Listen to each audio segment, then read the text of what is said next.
The images keep coming, and with each new frame, the comfort of conventional explanations grows thinner. Space agencies promised clarity. Amateur astronomers delivered detail. Yet every sharp photograph, every spectrum, every measurement of 3I, Atlas, pushes the boundaries of what natural comet physics should allow. The jets stay straight when they should spiral. The composition defies solar system norms. The timing of its arrival threads through planetary positions with unsettling precision. This is not about wild speculation or unfounded claims. This is about data that refuses to fit, observations that challenge the models, and a growing stack of anomalies that point toward possibilities no one wanted to consider. What follows is not theory. It is evidence, measured and recorded, that something about this visitor does not add up. The geometry problem no model can solve. Standard comet physics operates on principles tested across thousands of observations spanning decades of systematic study. When a nucleus spins, material ejected from its surface should trace curved paths through space, following trajectories determined by the combination of outward gas, velocity, and rotational motion. The faster the rotation, the more pronounced the spiral becomes. For 3I, Atlas, with its confirmed rotation period of 16.16 hours and measured outflow velocities of approximately 400 meters per second, the mathematics are unforgiving and leave no room for ambiguity. Jets extending over 1 million kilometers should display obvious curvature, blurred and smeared by the nucleus, completing dozens of rotations during the material's transit time from surface to observation point. Yet the observations from multiple independent observatories show features that remain linear across their entire observable length, defying every prediction that conventional comet physics provides. The Paranal Observatory images, captured on dates throughout the post-perihelion period, revealed jets maintaining razor-straight geometry for distances exceeding 1 million kilometers. This is not a marginal deviation that might be explained by better calibration or refined atmospheric correction. This represents a fundamental conflict between what theory demands and what telescopes record. Teams at multiple observatories attempted to reconcile this geometric impossibility with variations on traditional models, exploring every avenue that might preserve natural explanations. Perhaps the jets originated from polar vents, regions near the rotation axis, where rotational smearing would be minimized to negligible levels. Detailed analysis of the jet orientations relative to the measured rotation axis ruled this out decisively, showing emission from equatorial or mid-latitude regions where rotational effects should be maximized. Perhaps the outflow velocities were far higher than spectroscopic measurements indicated, reducing transit time dramatically and limiting spiral formation to scales below instrumental resolution.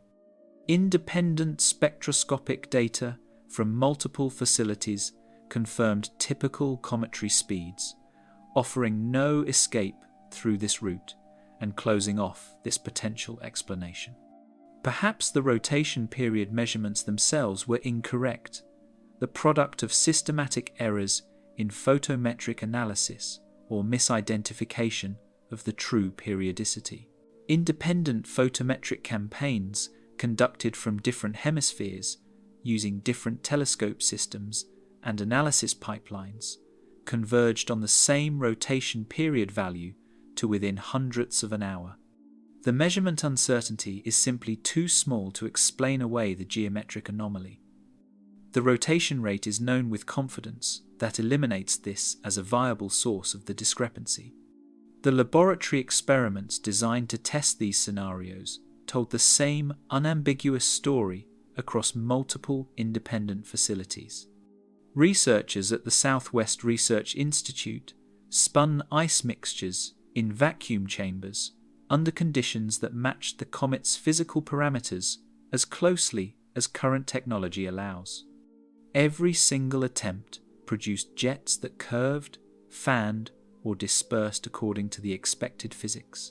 None maintained the razor-straight geometry observed in the astronomical data, despite systematic variations in experimental parameters. The Max Planck Institute adjusted rotation rates across a wide range of values, modified outflow patterns, and explored different surface compositions. JPL teams modelled shadowed craters with complex topography and varied thermal gradients. The European Space Agency facilities tested aggregate materials with different structural properties. The results were consistent across all facilities, all methodologies, and all parameter spaces explored. Under rotation, matching the observed period, sustained straight jets spanning millions of kilometers are physically implausible without some mechanism actively maintaining their alignment against the natural tendency towards spiral formation. This is not a subtle discrepancy that might be explained by better calibration, more sophisticated models, or previously overlooked secondary effects.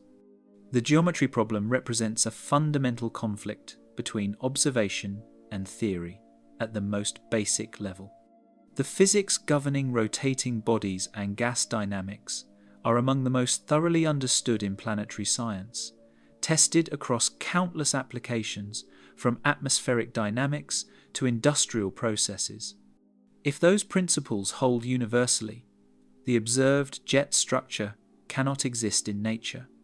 If the observations are accurate and free from systematic error, something beyond standard comet physics must be operating to maintain jet alignment. The possibility that both statements are true simultaneously, that the data is reliable, and the fundamental physics sound, forces consideration of mechanisms that lie outside the traditional framework of cometary science. This is where the conversation becomes uncomfortable for mainstream astronomy, where established theory meets the boundaries of what natural processes have been demonstrated to explain. The geometry problem alone does not prove any specific alternative hypothesis, but it does prove conclusively that conventional comet models fail to account for the most prominent visual feature of 3I, Atlas, the feature that dominates every high-quality image and defines the object's appearance in ways that cannot be ignored or dismissed. Composition beyond solar system chemistry. Every comet previously studied in detail, whether originating from the Oort cloud, the Kuiper belt, or the scattered disk population, shares a chemical signature fundamentally consistent with solar system formation processes and the composition of the primordial nebula. Water ice dominates the volatile inventory, typically comprising 50 to 80% of the total mass. Carbon dioxide, carbon monoxide, methane, and ammonia appear in predictable ratios that reflect the temperature and pressure conditions in different regions of the protoplanetary disk.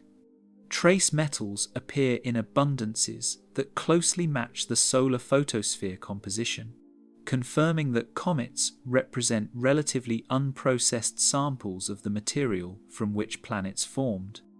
This consistency across dozens of well-studied comets establishes a baseline for what natural solar system objects should look like chemically.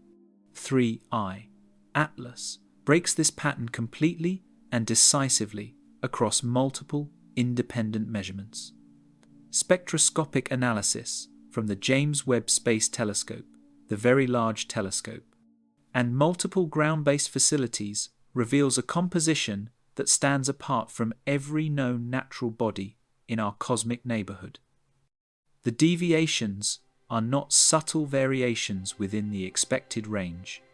They represent order of magnitude departures from established norms that cannot be explained by standard astrophysical processes or unusual formation conditions within known stellar environments.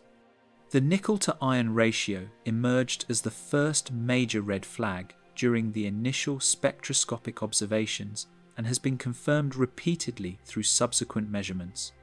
In typical solar system material, From meteorites to planetary cores to cometary dust, iron dominates over nickel by factors ranging from 10 to 50. This reflects the relative abundance of these elements produced by stellar nucleosynthesis processes in the supernova explosions that created the heavy elements. Iron 5-6 is among the most stable nuclei and forms as the end point of fusion reactions in massive stars. Nickel, while chemically similar, is produced in smaller quantities by the same processes. The solar ratio of iron to nickel reflects billions of years of galactic chemical evolution and stellar processing. The James Webb Space Telescope detected nickel emission lines with intensities that exceed standard model predictions by factors of 100 to 300. Depending on the specific transitions examined and the assumed excitation conditions, the Very Large Telescope's high-resolution spectrographs confirmed these measurements independently, using different instrumental configurations and analysis techniques. Cross-calibration between facilities eliminated systematic errors as an explanation. The nickel-to-iron ratio in the 3I Atlas coma is inverted compared to solar system norms, with nickel dominating by factors of 2 to 5, depending on the specific measurement technique and ionization state examined. Statistical analysis quantifies the extreme nature of this anomaly with precision. Based on the current census of cometary compositions, spanning hundreds of objects observed spectroscopically, the probability of finding such an extreme nickel-to-iron ratio by random chance falls below 1%. This places 3I Atlas in the outermost tail of the distribution, far beyond what random variation or measurement uncertainty could produce. The measurement represents a genuine outlier that demands explanation through physical processes, not statistical fluctuation. Attempts to explain this through unusual formation conditions in another stellar system face immediate and severe challenges from basic nuclear physics. While different stars produce different elemental abundances depending on their mass, metallicity, and evolutionary state, the nickel-iron ratio is constrained by fundamental properties of nuclear binding energy and stellar nucleosynthesis pathways. No known stellar evolution pathway or supernova mechanism produces the dramatic nickel enrichment observed in the comet's emissions without simultaneously producing other elemental anomalies that are not detected. The observed composition pattern does not match predictions for material formed around low metallicity stars, high mass stars, or stars with unusual composition. It does not match ejecta from any known supernova type. It does not match predictions for material processed through stellar winds or planetary nebulae. The water deficiency compounds the chemical puzzle in ways that challenge fundamental assumptions about comet formation. Comets are often described as dirty snowballs, a characterization based on decades of observations showing water ice comprising 50 to 80% of nuclear mass for typical objects. The snow component dominates, with rock and dust acting as minor contaminants embedded in an ice matrix. 3I Atlas shows water vapor at just 4% of the coma's composition by mass, as measured through multiple independent techniques, including infrared spectroscopy and ultraviolet observations of hydrogen emission. This is not simply low by cometary standards. It represents a value orders of magnitude below the threshold that defines cometary behavior and distinguishes comets from asteroids in standard classification schemes. Without substantial water ice providing both the volatile inventory and the structural binding agent, the mechanism driving the observed outgassing becomes fundamentally unclear. Carbon monoxide and carbon dioxide can sublimate at solar distances and produce gas jets through the same physical processes that drive water sublimation. However, the observed activity levels, mass loss rates, and jet velocities exceed what these volatiles alone should generate by substantial margins. The power budget does not close using known sublimation physics and measured volatile abundances. The arrival timing that defies probability. Orbital mechanics is fundamentally deterministic within its domain of applicability. Given a starting position, velocity, and the gravitational field through which an object moves, the future path through space can be calculated with extraordinary precision, limited only by measurement, accuracy, and computational resources. When astronomers work backward from current observations to trace where 3I Atlas came from and forward to predict where it goes, the results raise immediate questions that resist comfortable answers. The comet's trajectory brought it through the inner solar system along a path that maximized concealment from Earth-based detection while threading past multiple planets with remarkable precision that borders on the statistically implausible. The timing of perihelion, the point of closest approach to the Sun, where solar heating peaks and cometary activity maximizes, came just 8 days after solar conjunction from Earth's perspective. This geometric alignment placed the comet directly behind the Sun as viewed from Earth for a period of several weeks during its most active phase, when outgassing rates peaked and visual features developed most dramatically. Ground-based observations were completely impossible during this critical period due to the proximity to the solar disk. Even space-based observatories faced severe pointing restrictions designed to protect sensitive instruments from direct or scattered solar radiation that could damage detectors or saturate sensors beyond recovery. The window of maximum observability from both scientific and public interest perspectives coincided almost perfectly with the window of minimum detectability from both ground and space-based platforms. Calculating the probability of this alignment requires examining the full parameter space of possible approach trajectories for interstellar objects. A hyperbolic orbit can arrive from any direction on the celestial sphere and reach perihelion at any point along its path around the Sunday. The fraction of this parameter space that produces solar conjunction within days of perihelion is geometrically constrained. Detailed Monte Carlo analysis, incorporating realistic observational constraints, shows that less than 3% of randomly generated hyperbolic orbits would produce such favourable concealment conditions. This is not an extraordinarily unlikely coincidence by itself. 3% of events happen regularly by chance. However, this probability must be combined with other geometric and timing factors to assess the full coincidence stack. The planetary encounters add substantial layers to the probability calculation and the growing puzzle of geometric alignments. 3I Atlas passed within several million kilometers of Mars during its inbound trajectory, approaching distances that made the comet potentially observable from Mars orbit by spacecraft like the Mars Reconnaissance Orbiter.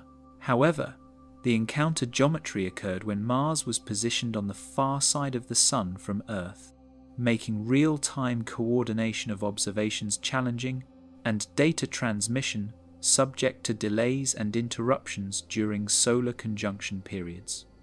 Venus received a similarly close approach at a distance that would have made the comet easily visible from Venus orbit if observing spacecraft were appropriately positioned. The encounter occurred when Venus appeared in gibbous phase from Earth, its bright disk overwhelming faint objects in the same field of view and making detection of a comet approaching from similar sky positions extraordinarily difficult for ground-based surveys.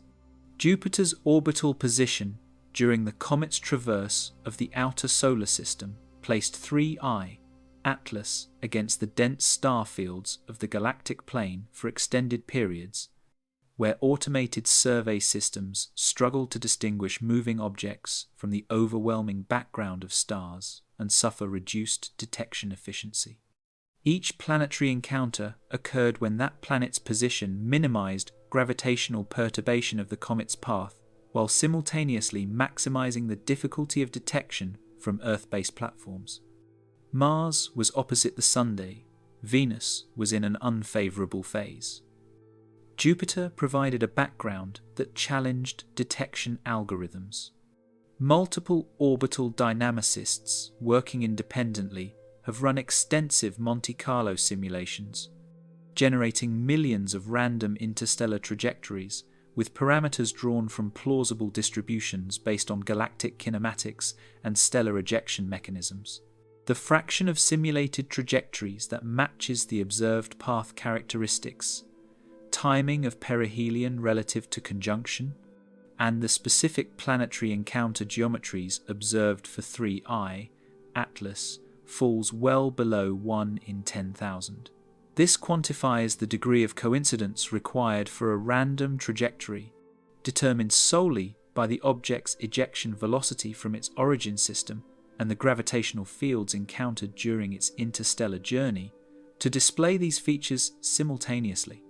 Natural interstellar objects follow paths determined entirely by these initial conditions and gravitational perturbations. The odds of those random factors aligning to produce maximum concealment from the solar system's primary observing platform strain credibility when considered in totality. Magnetic fields, where none should exist. Comets are fundamentally non-magnetic objects, based on all previous direct measurements and theoretical understanding of their composition and structure. The ices that comprise the dominant mass fraction contain no ferromagnetic materials. The dust and rocky components that provide structural support consist primarily of silicates, carbonaceous materials, and metal grains that individually may have magnetic properties, but collectively cancel in randomly oriented aggregates. Previous spacecraft missions to cometary nuclei, including detailed magnetic field surveys conducted by the Rosetta spacecraft during its extended Comet Churyumov-Gerasimenko encounter, confirmed the absence of intrinsic magnetic fields at levels well below natural remnant magnetization strengths observed in meteorites and lunar samples. Any magnetic fields detected in the vicinity of comets arise from interactions between the solar wind and the ionized coma, not from the nucleus itself. The solar wind carries a magnetic field frozen into the outflowing plasma. When this magnetized plasma encounters the comet's neutral coma, ionization creates electrically conducting regions that interact with the carried field, draping it around the obstacle and creating characteristic structures like magnetic field line pile-up regions and tail disconnection boundaries. These interaction-driven fields are well understood theoretically and reproduced in laboratory plasma experiments and numerical simulations. They represent responses to external driving rather than intrinsic properties of the cometary body. This established understanding makes the magnetic field measurements around 3I Atlas particularly difficult to explain within conventional frameworks, and particularly significant as potential indicators of anomalous properties. Plasma wave instruments aboard spacecraft operating in the inner solar system during the comet's perihelion passage detected structured magnetic field variations that correlate with the comet's position in ways that external solar wind interactions alone cannot explain. These are not the diffuse, irregular field structures associated with solar wind draping and ionospheric interactions that vary with solar wind conditions and show no intrinsic periodicity tied to the comet itself. The measurements show organized patterns with periodicities matching the comet's rotation period of 16.16 hours to within measurement uncertainty. This temporal correlation suggests a source fixed to the rotating nucleus rather than a product of external plasma processes that would show periodicities related to solar wind variations or orbital motion. The field strength, while modest on absolute scales, exceeds theoretical predictions for magnetically inactive bodies by factors of hundreds based on standard models of ionospheric conductivity and induced field generation. Attempts to attribute these fields to enhanced induced magnetization through unusually strong ionospheric currents face immediate quantitative obstacles.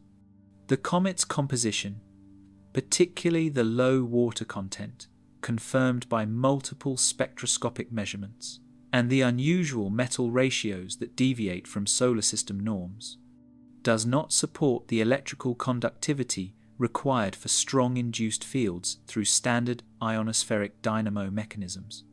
Even with generous assumptions about subsurface ice layers, dissolved salts enhancing conductivity and optimal geometry for current systems, the calculated magnetic field properties fall short of observations by order of magnitude factors. Natural explanations invoke increasingly complex scenarios to bridge the gap between theory and measurement. Perhaps metallic dust grains become aligned by some process and produce bulk magnetic properties through collective effects. Laboratory experiments show that radiation pressure, electrostatic forces, and gas drag can produce grain alignment under specific conditions. However, maintaining coherent alignment across the spatial scales required while the grains move through the expanding coma requires forces that exceed what these mechanisms provide. Perhaps transient plasma currents create temporary field structures that happen to be sampled during measurement periods. Statistical analysis of measurement timing argues against this coincidence explanation. The magnetic field measurements come from multiple independent platforms using different detection techniques and observing from different vantage points. Maven's magnetometer recorded anomalous readings exceeding background noise levels by factors sufficient for confident detection during the comet's closest approach to Mars orbit. Solar wind monitoring spacecraft positioned at the first Lagrange point detected structured disturbances in the interplanetary field downstream of the comet's orbital position, at times consistent with field structures attached to the plane, moving nucleus. Ground-based radio observations using polarimetry techniques picked up signatures consistent with organized magnetic fields in the inner coma regions where plasma density peaks. The convergence of different measurement techniques, each sensitive to different aspects of magnetic field structure and strength, all pointing toward the same basic conclusion, strengthens the case that something physically unusual is occurring. This is not an instrumental artifact from a single platform or a misinterpretation of data from one technique. The detection is robust across multiple independent confirmations. The radiation pressure paradox. When sunlight strikes dust particles ejected from a comet's surface, radiation pressure from absorbed and scattered photons pushes them away from the sun along radial trajectories. This force, though tiny on human scales, becomes significant for small grains over the vast distances of interplanetary space. For particles smaller than several micrometers, radiation pressure can exceed solar gravity, causing them to accelerate outward faster than gravitationally bound orbits would predict. This process shapes the dust tail into its characteristic curved streamer, pointing generally away from the sun but curved backward along the orbital path due to the finite time required for particles to accelerate to their terminal velocities.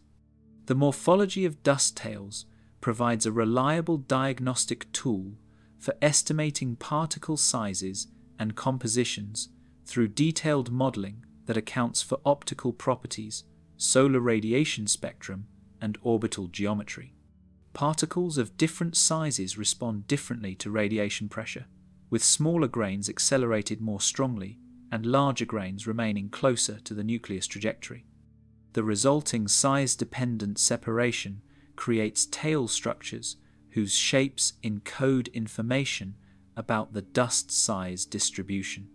For 3I Atlas, the radiation pressure effects observed in tail morphology do not match theoretical predictions based on spectroscopic composition measurements.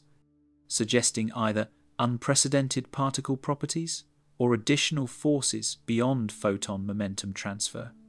The observed dust tail morphology, as captured in high-resolution images from both professional observatories and amateur astronomers using advanced imaging equipment, implies particle sizes inconsistent with the spectroscopic composition determined from analysis of scattered light properties.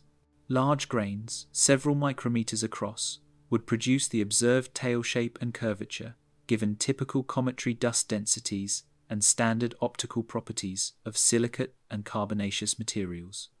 The tail appears broader and less strongly curved than would result from submicron particles dominating the size distribution.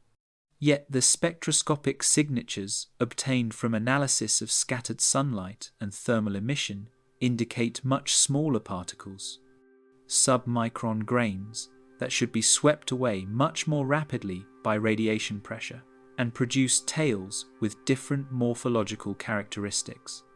The wavelength dependence of scattered light intensity and polarization provides strong constraints on particle size when combined with reasonable assumptions about composition and structure. Multiple independent analyses using different spectroscopic features converge on size distributions peaked at fractions of a micrometer, inconsistent with tail morphology observations. Reconciling these conflicting measurements within natural frameworks requires either abandoning standard optical properties of cometary dust materials or introducing additional forces that modify particle trajectories in ways that mimic the effects of larger particle sizes. Detailed modelling efforts explored both avenues extensively without achieving satisfactory resolution. Perhaps the dust particles have highly unusual shapes, extreme elongations, or fractal aggregates that alter their interaction with sunlight in ways that standard spherical or irregular particle models do not capture. Extensive laboratory measurements of light scattering by particles with various morphologies constrain how much shape effects can influence optical properties. The variations are real but insufficient to explain the magnitude of the discrepancy. Perhaps the particles carry substantial electric charges due to photoelectric emission or plasma interactions, and these charges, coupled to the interplanetary magnetic field carried by the solar wind. Charged particle dynamics in magnetized plasmas differ fundamentally from neutral grain dynamics, with forces perpendicular to both field and velocity directions that can modify trajectories in complex ways. However, quantitative calculations of this mechanism face severe problems. The magnetic field strength in the inner solar system and the charge-to-mass ratios achievable through natural charging processes combine to produce forces of orders of magnitude too weak to account for the observed tail. Modifications. Even invoking maximum possible charging levels and most favourable field geometries, the calculated magnetic forces fall short by factors of 10 or more, outgassing rates that break energy conservation. Every comet approaching the Sun loses mass as solar heating drives sublimation of surface and near-surface ices. The outgassing rate depends on several factors that can be calculated from first principles or estimated from observations with reasonable confidence. The surface area receiving sunlight sets the scale for how much energy the nucleus absorbs. The composition of the ices determines the vapor pressure and sublimation rate as a function of temperature. The thermal properties of the nucleus material control how efficiently absorbed solar energy reaches subsurface ice reservoirs rather than being radiated back to space. For 3I, Atlas, the observed outgassing rates derived from spectroscopic measurements of gas production exceed what the estimated surface area can produce, even under the most optimistic assumptions about composition and thermal conductivity. This represents not a marginal discrepancy that might be resolved through better parameter estimates, but a fundamental violation of energy conservation principles if the standard size estimates and heating model are both correct. Photometric observations combined with thermal modeling constrain the nucleus size through multiple independent techniques. Analysis of light curves, the periodic variations in brightness as the irregular nucleus rotates, provides information about size, shape, and surface reflectivity. Thermal infrared observations measure the heat radiated by the nucleus, which combined with assumptions about thermal inertia constrains both size and surface temperature. Multiple analysis methods, from sophisticated shape models that match rotational light curve details to simpler estimates based on peak brightness and assumed albedo, converge on a maximum diameter between 3 and 5 kilometers for the 3I Atlas nucleus. This size constraint sets an upper limit on the surface area available for active outgassing.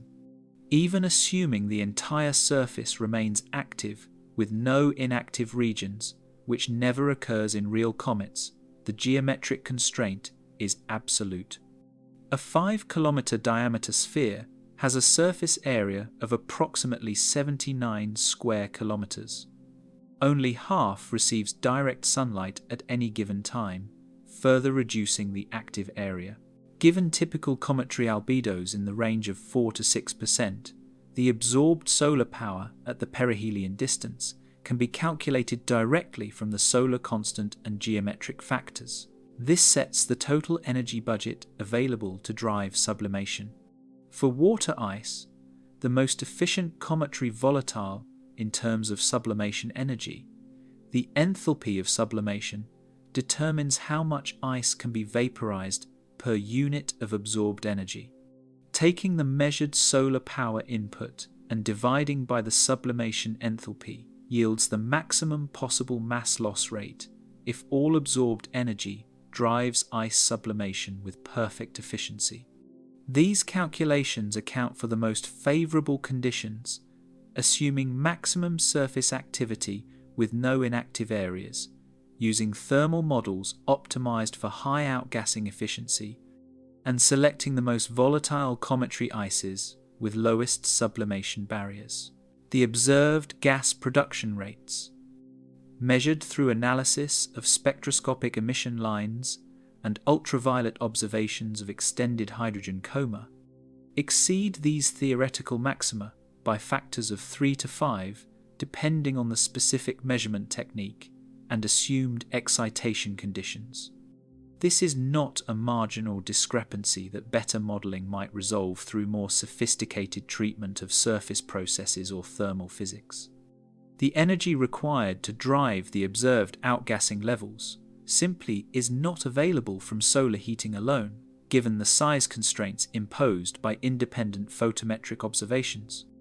Attempts to explain this violation of energy balance through internal heat sources face immediate and insurmountable quantitative obstacles.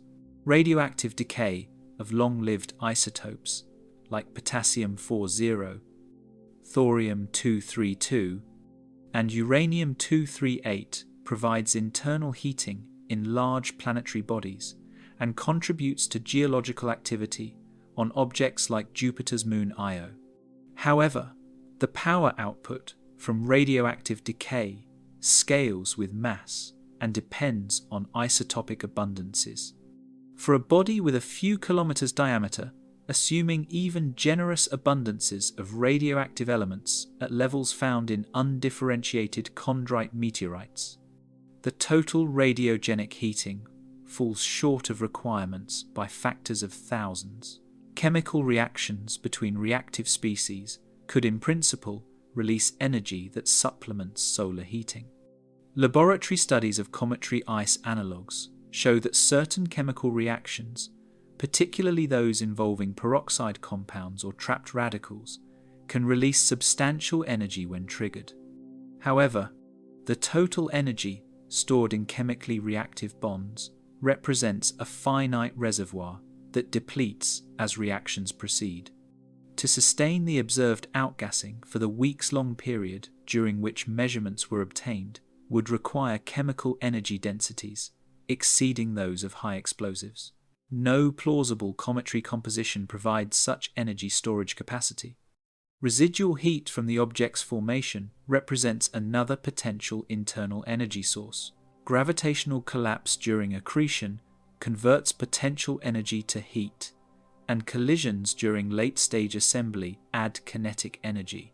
For large planetary bodies, this primordial heat dominates the thermal budget for billions of years. However, for small objects like cometary nuclei, the heat capacity is tiny and radiative cooling extremely efficient. Any formation heat would dissipate on timescales of thousands to millions of years, far too short to remain significant for an object that has travelled through interstellar space for potentially millions or billions of years since its formation. The persistent negative polarization signal.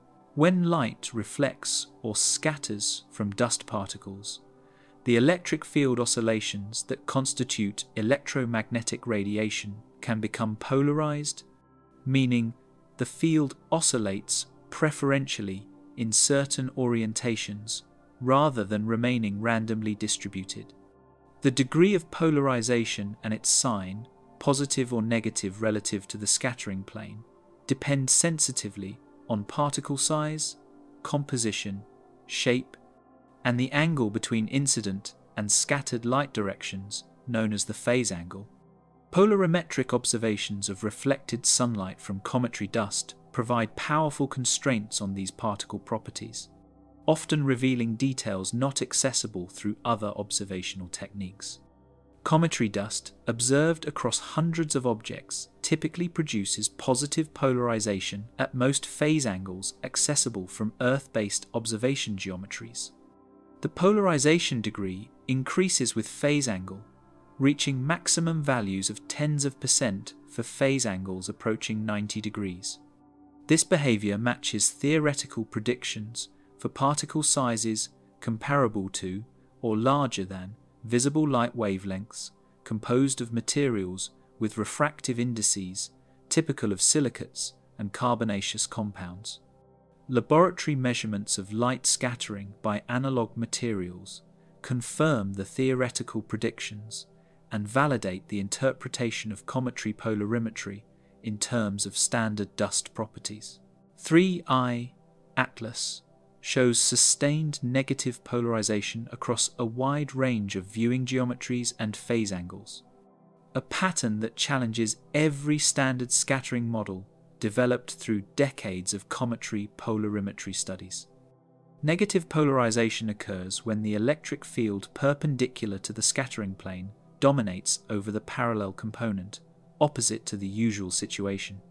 Theoretical models predict this can occur for either extremely small particles, much smaller than the wavelength of light, or for particles with very unusual optical properties that reverse the normal scattering behavior. For spherical particles, Mie scattering theory provides exact solutions for how light scatters as a function of particle size, composition characterized by complex refractive index, and scattering geometry. These solutions predict narrow ranges of sizes and compositions that produce negative polarization. Matching the observed polarization signature from 3I Atlas requires either metallic particles with diameters smaller than 1/10 of a micrometer, or dielectric particles with refractive indices far outside the range known for. Natural cometary materials. Neither option fits comfortably with other observational constraints from spectroscopy and thermal measurements. Metallic particles of the required size would produce distinctive spectroscopic features through plasmon resonances and absorption edges that are not observed in the 3-ATLAS spectrum. Additionally, metals sublimate at temperatures far below what the nucleus surface experiences at perihelion distances, making it difficult to understand how metallic grains would survive to be ejected into the coma. Dielectric particles with the required extreme refractive indices would need compositions unlike any known natural minerals, with optical properties that do not match laboratory measurements of candidate materials.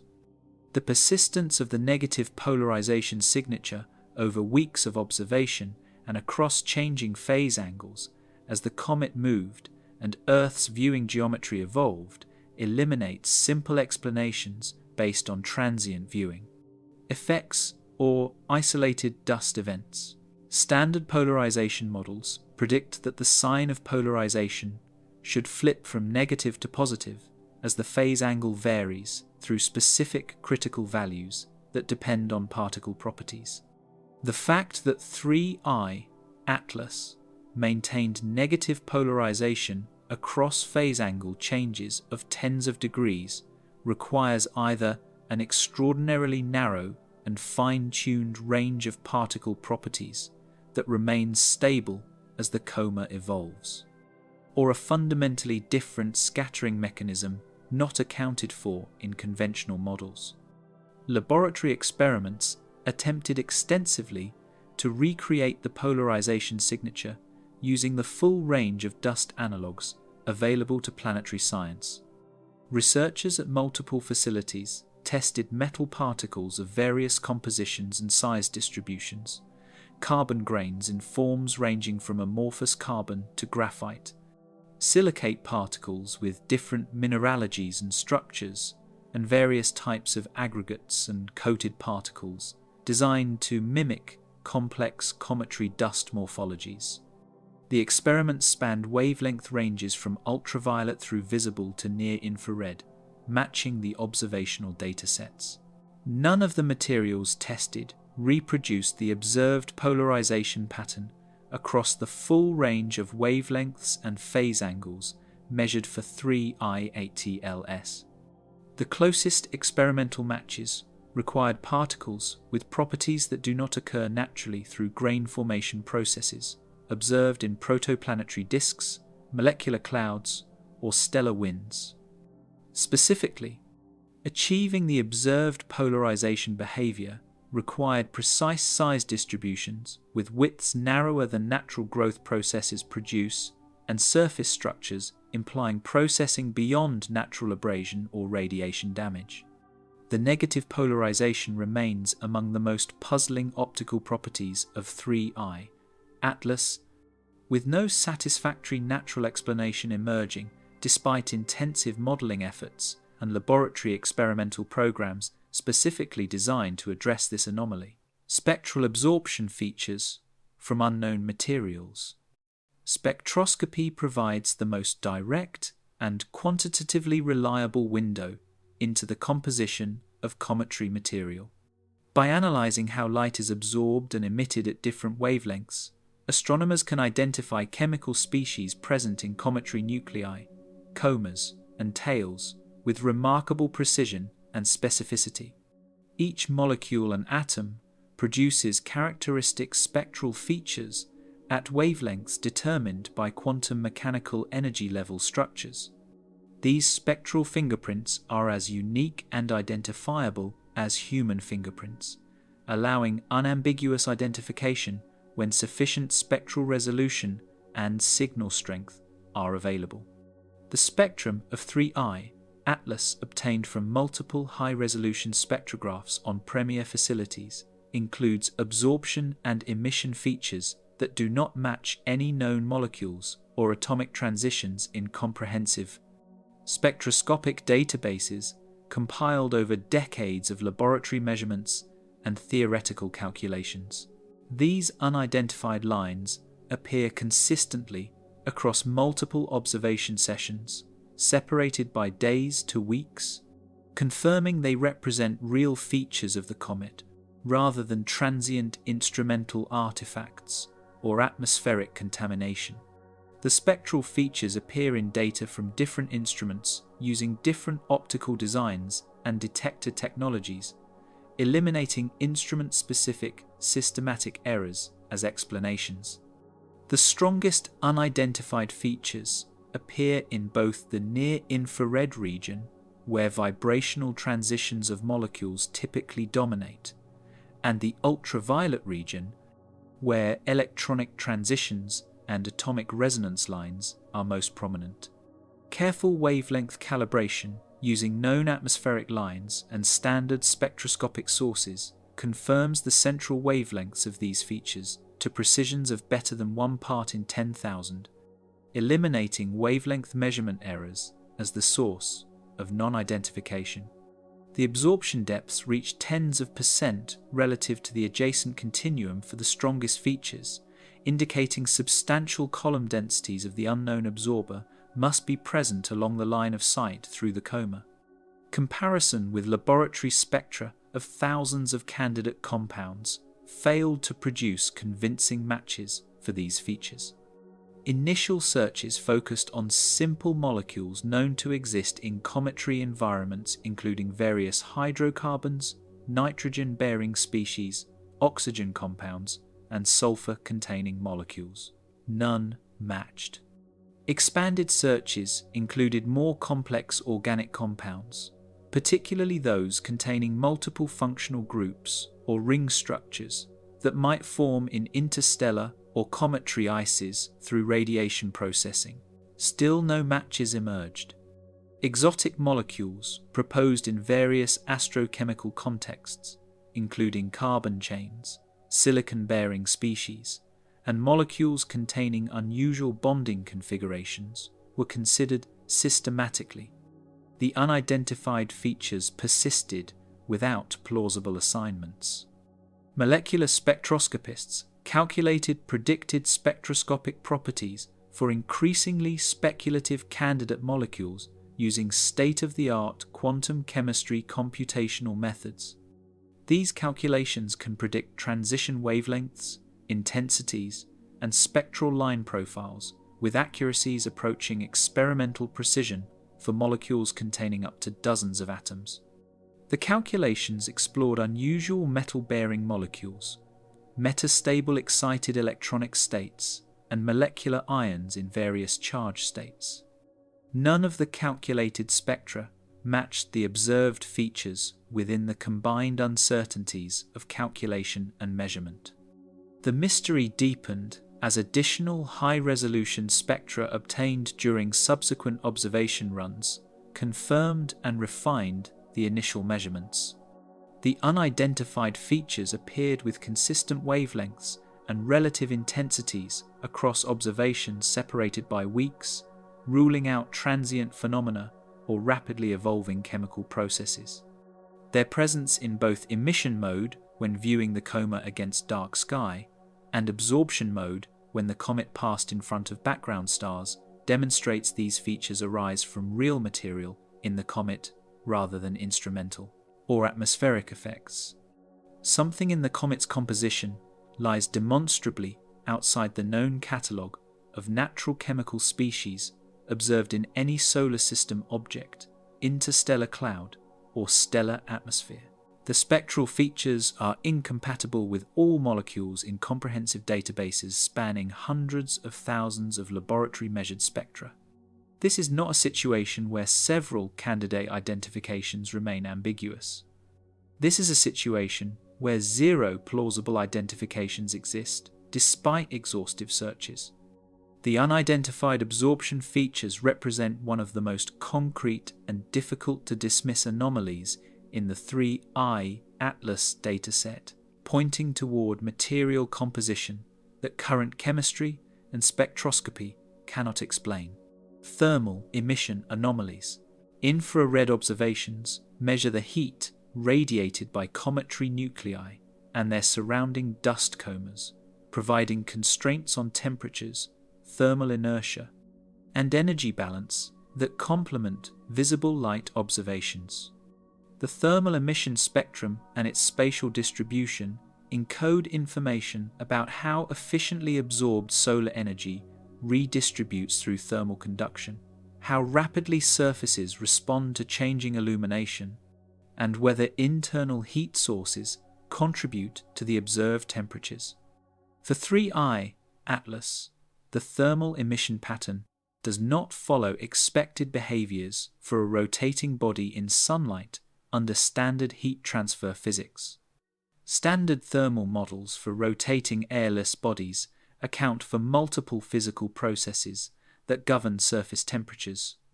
Solar radiation absorbed during daytime heats the surface according to the local solar zenith angle. Some absorbed energy radiates back to space immediately as thermal infrared emission. Some conduct into the subsurface, stored in the heat capacity of near-surface material. As the surface rotates into darkness, this stored heat conducts back out and radiates to space, maintaining elevated nighttime temperatures above what instantaneous radiative equilibrium would produce.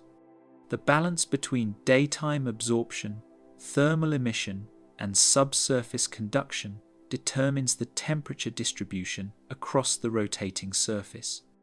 These models successfully reproduce observations of solar system comets, asteroids, and planetary satellites across wide ranges of sizes, compositions, rotation rates, and orbital distances. The models have been validated through spacecraft missions that provided both thermal imaging and ground truth measurements of surface properties.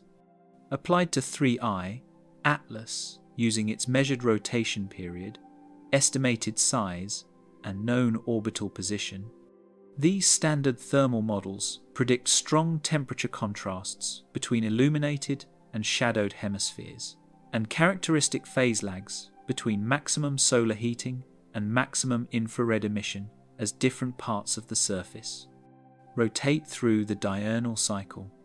The actual thermal infrared measurements show temperature distributions much more uniform than models predict, and phase lags that differ significantly from expectations based on standard thermal inertia values for cometary material. The temperature difference between the subsolar point, where solar heating peaks, and the terminators, where illumination angles graze the surface, measures only 20 to 30% of the predicted contrast. Infrared images, taken at different rotational phases, show thermal emission patterns that remain remarkably stable rather than rotating with the expected period or showing the anticipated shifts as hot regions move around the nucleus. The most straightforward explanation for reduced temperature contrasts would involve unusually high thermal conductivity in the nucleus material, allowing heat to flow rapidly from illuminated to shadowed regions and homogenizing temperatures across the surface. However, calculating the required thermal conductivity to match observations yields values that exceed those of solid water ice by factors approaching 1,000. Even metallic materials like iron or aluminum do not conduct heat efficiently enough to explain the uniform temperatures at the measured rotation rate and nucleus size. Natural porous materials, like those confirmed to comprise known cometary nuclei through measurements by the Rosetta and Deep Impact missions, have thermal conductivities orders of magnitude too low to produce the observed thermal homogenization. Alternative models explored invoke subsurface heat sources distributed through the nucleus volume that supplement solar heating and reduce relative temperature contrasts. Radioactive decay, the heat source powering Earth's interior and driving tectonics on larger bodies, provides far too little power for objects of cometary size and composition. Even assuming highly enriched concentrations of uranium and thorium beyond any levels observed in meteorites, the radiogenic heating rate per unit mass remains negligible compared to solar heating at perihelion distances. Chemical reactions between reactive species stored in the ice matrix could release heat, but sustaining the required power output would consume the available reactants in timescales much shorter than the observation period spans. The thermal emission phase lag anomaly adds another puzzle independent of the temperature uniformity issue. When a rotating surface element moves from shadow into sunlight, its temperature does not respond instantly. Heating the surface material and near subsurface layers takes time determined by thermal inertia and heat capacity. Similarly, when rotating into shadow, cooling proceeds gradually rather than instantaneously. These thermal response times create phase lags, shifts between the time of maximum solar illumination and the time of maximum temperature and infrared emission.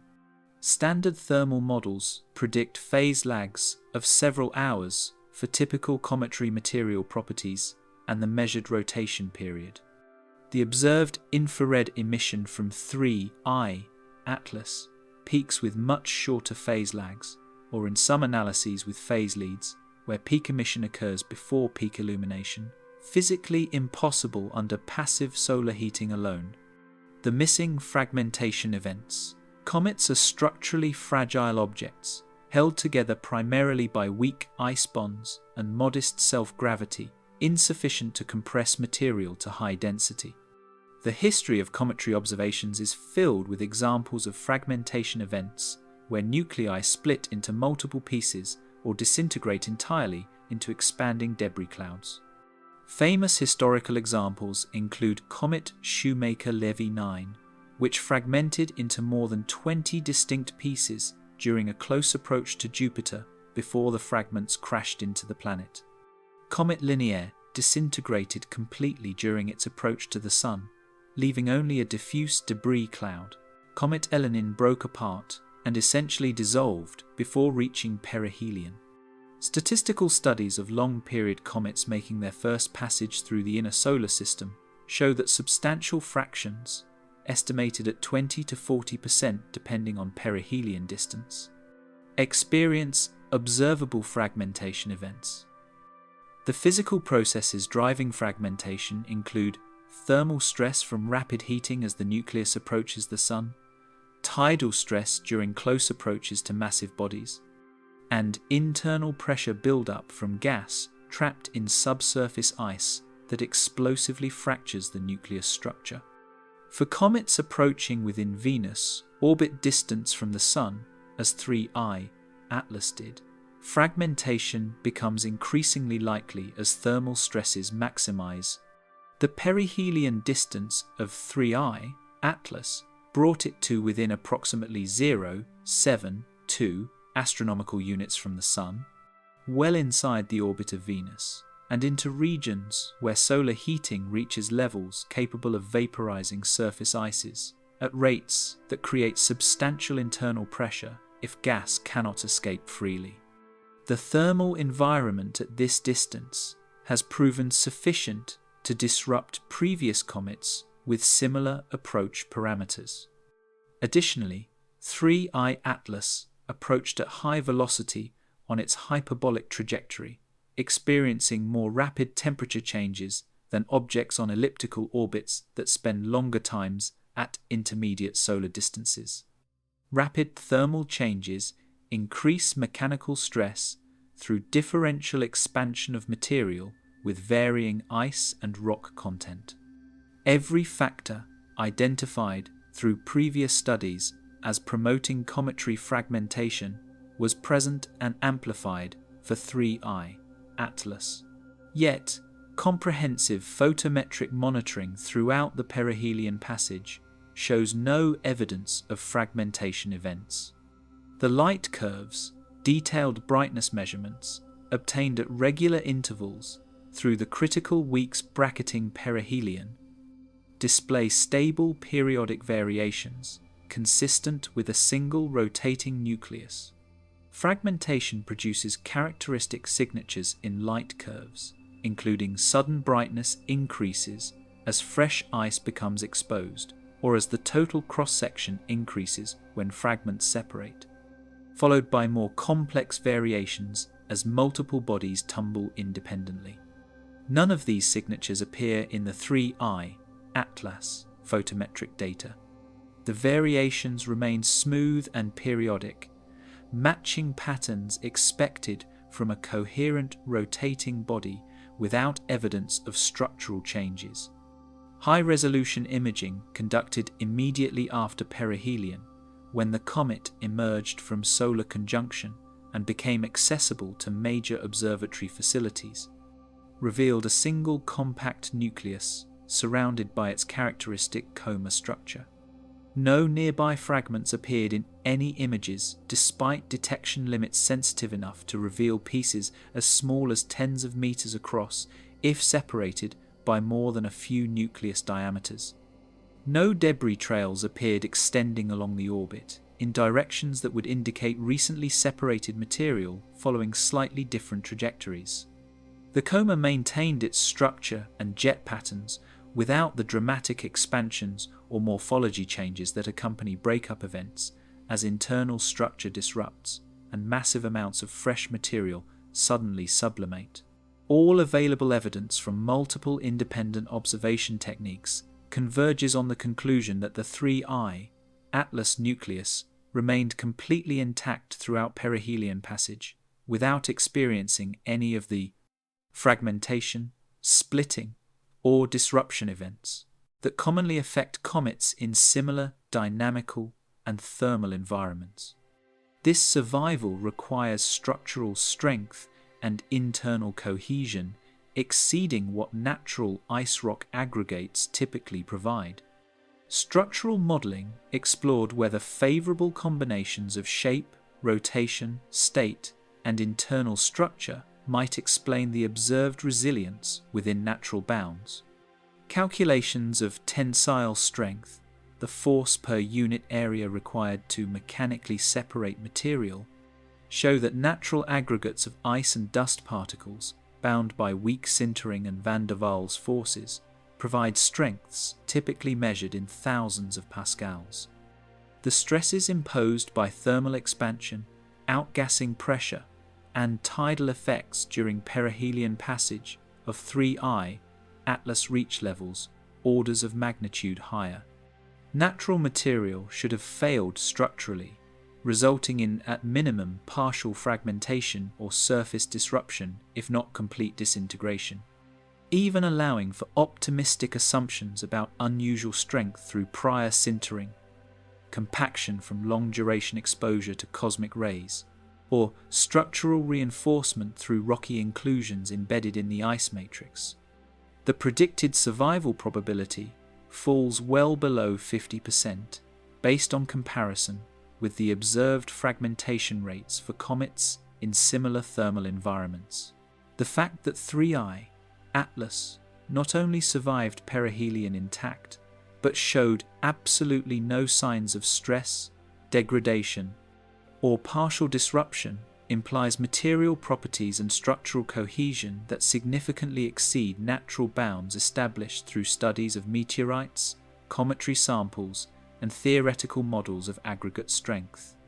The anomalous acceleration profile, tracking the precise position of any solar system object over extended time periods, allows determination of its orbit with accuracy that improves as the observation baseline lengthens.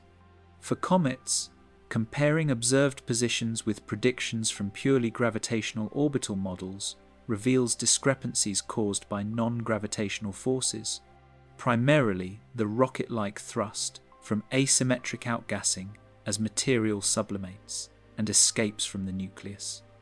These non-gravitational accelerations are extremely well characterized for solar system comets, following predictable patterns based on the comet's distance from the Sun, its rotation state, and the distribution of active regions across the surface. Standard models of non-gravitational forces parameterize the acceleration in terms of radial, transverse, and normal components relative to the orbital plane. The radial component points directly away from or toward the Sunday. The transverse component lies in the orbital plane perpendicular to the radius vector. The normal component points perpendicular to the orbital plane. For typical comets, the radial component dominates, arising from outgassing thrust, pointing approximately away from the Sun as heated surfaces sublimate. Smaller transverse components arise when active regions are not positioned symmetrically, or when rotation causes time lags between peak heating and peak outgassing. Normal components are typically smallest, appearing only when significant asymmetries exist between the northern and southern hemispheres, or when the rotation axis has substantial obliquity. Astrometric measurements of 3I Atlas, obtained from multiple observatories, provide position data with uncertainties less than 1/10 of an arcsecond for the best observations. Converting these angular positions to physical positions in space requires accurate knowledge of Earth's position and the observing geometry, both well established through planetary ephemerides with precision exceeding the measurement uncertainties. Comparing these observed positions with predictions from gravitational orbits that account for perturbations from all major planets and even the more massive asteroids reveals systematic discrepancies that grow with time, the signature of continuous non-gravitational acceleration. The magnitude and direction of the inferred acceleration, determined by fitting orbital models that include non-gravitational force parameters to the astrometric data, show patterns inconsistent with standard outgassing models. The acceleration vector does not consistently point radially away from the Sun as simple symmetric outgassing would produce. Instead, substantial, transverse, and normal components appear with magnitudes reaching 50 to 70% of the radial component, far exceeding the 10 to 20% level typical for normal comets. The direction of the transverse component varies in time without clear correlation to changes in solar distance or rotation phase, behaviors that standard outgassing models struggle to reproduce. Detailed modeling efforts attempted to explain the acceleration through complex outgassing patterns involving multiple discrete active regions positioned at specific locations on the nucleus and activating according to particular schedules as they rotate into and out of sunlight.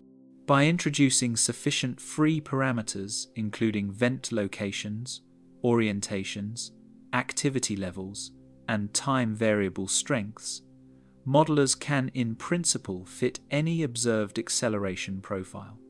This approach has successfully explained non-gravitational accelerations for many solar system comets, where ground truth validation came from spacecraft imaging that confirmed the postulated active region distributions.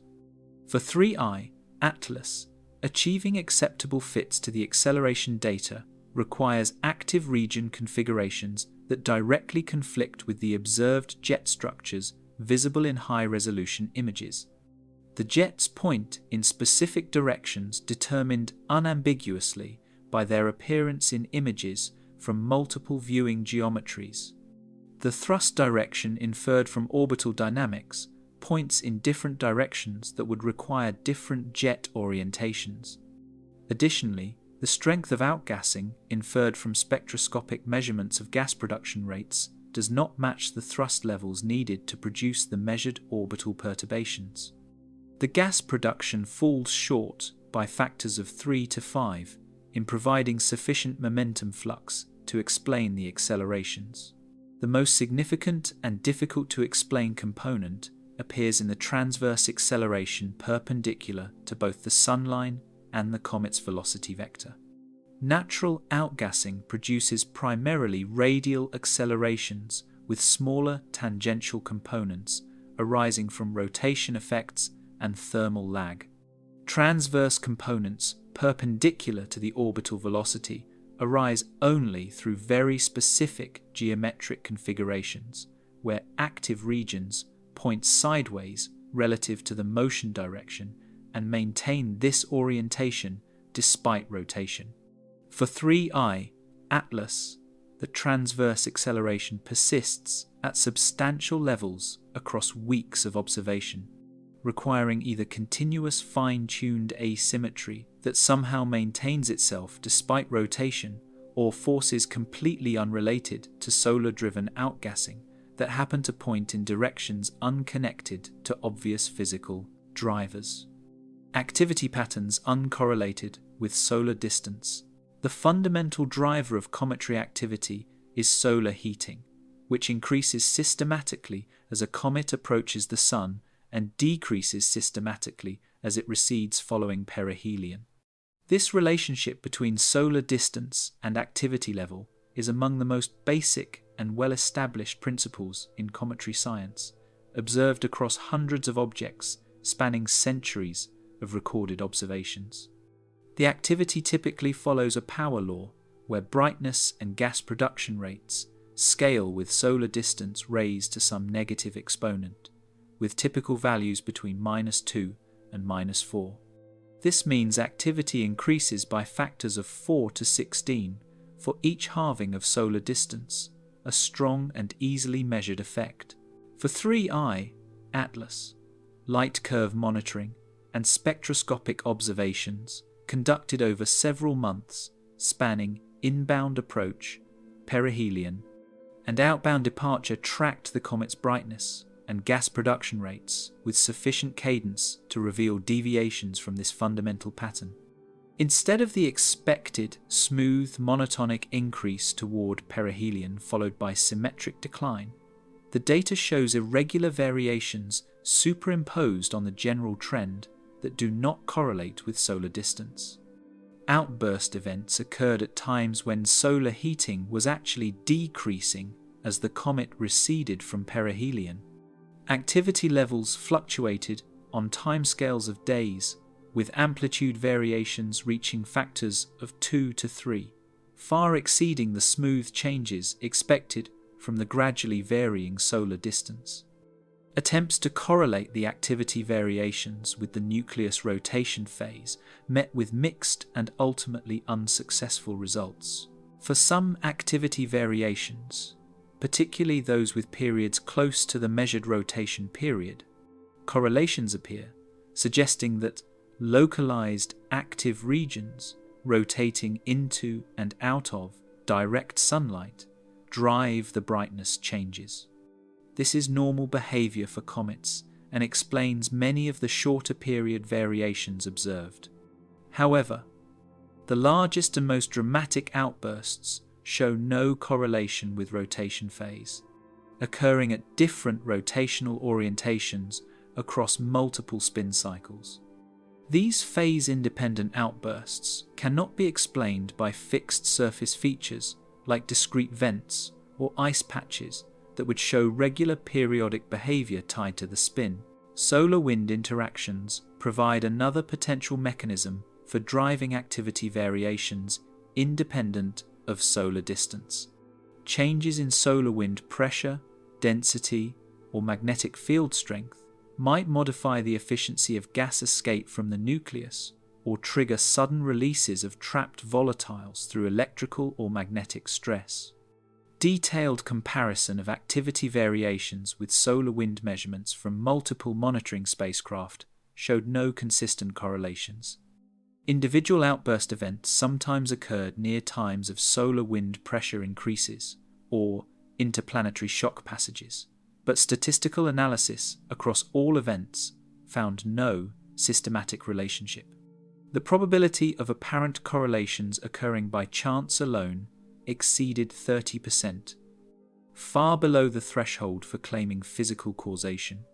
The activity pattern anomaly implies either substantial internal energy sources driving outgassing, independent of solar heating, or control mechanisms that modulate surface activity according to processes unrelated to simple thermal response. For natural comets, the only significant internal energy beyond solar heating comes from radioactive decay and residual formation heat. Radioactive decay produces power outputs that vary on timescales of millions to billions of years, far too slow to explain day-to-day activity variations.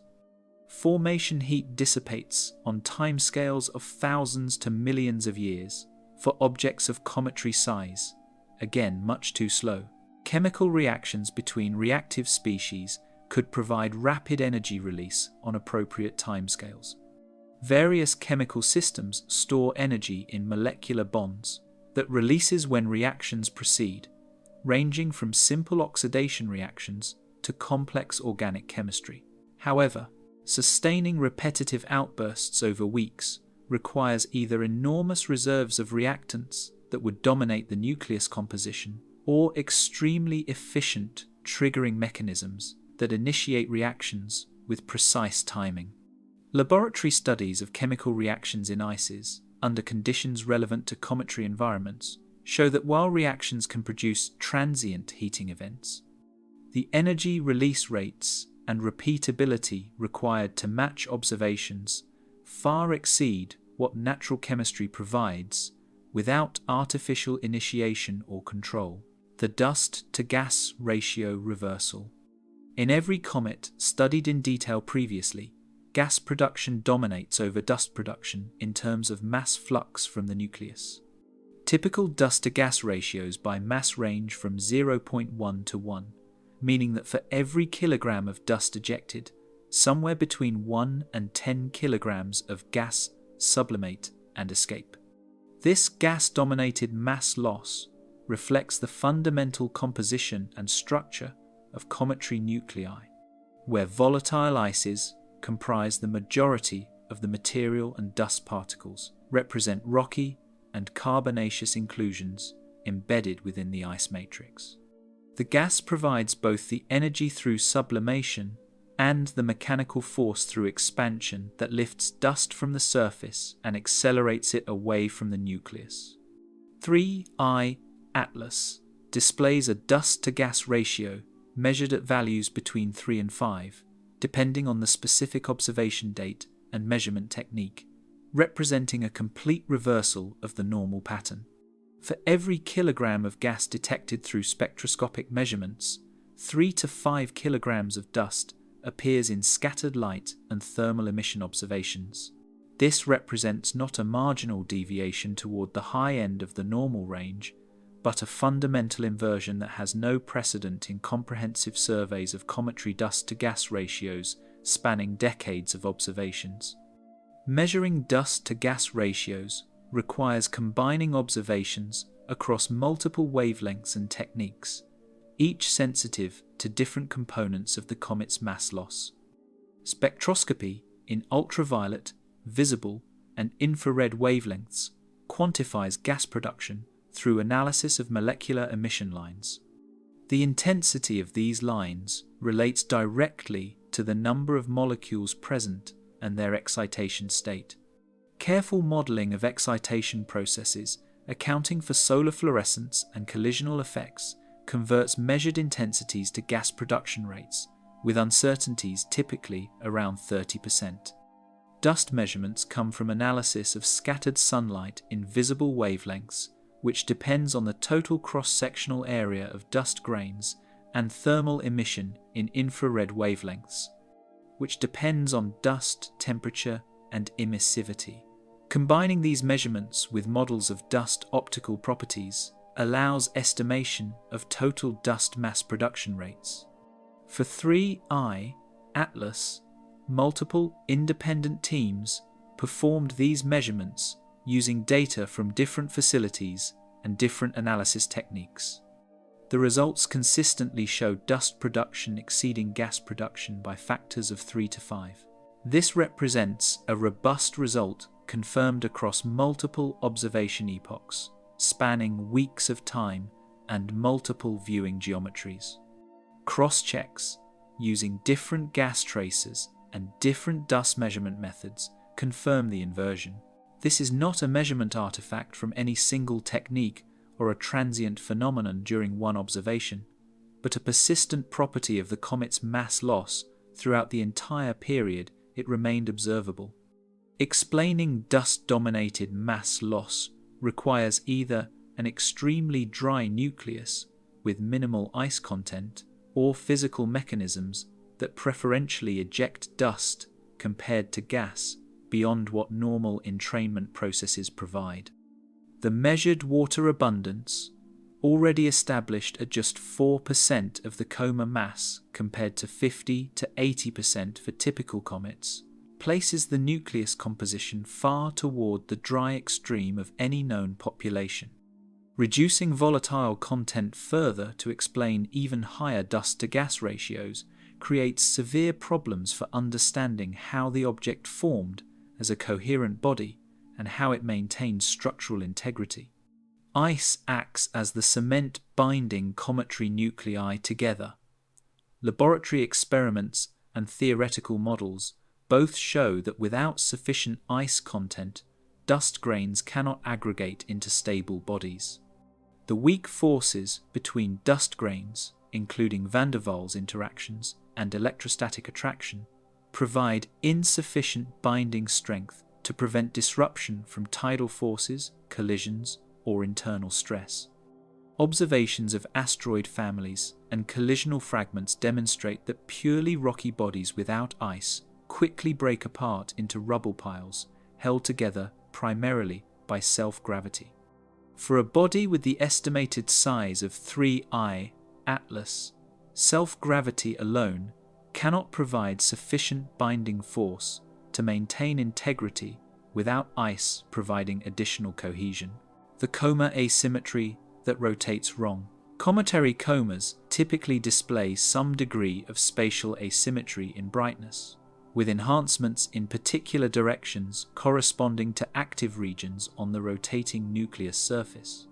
As the nucleus completes its rotation, these brightness patterns rotate with it, maintaining fixed positions relative to surface features. The rotation of coma asymmetry patterns allows mapping of where on the nucleus active vents or ice-rich regions are located.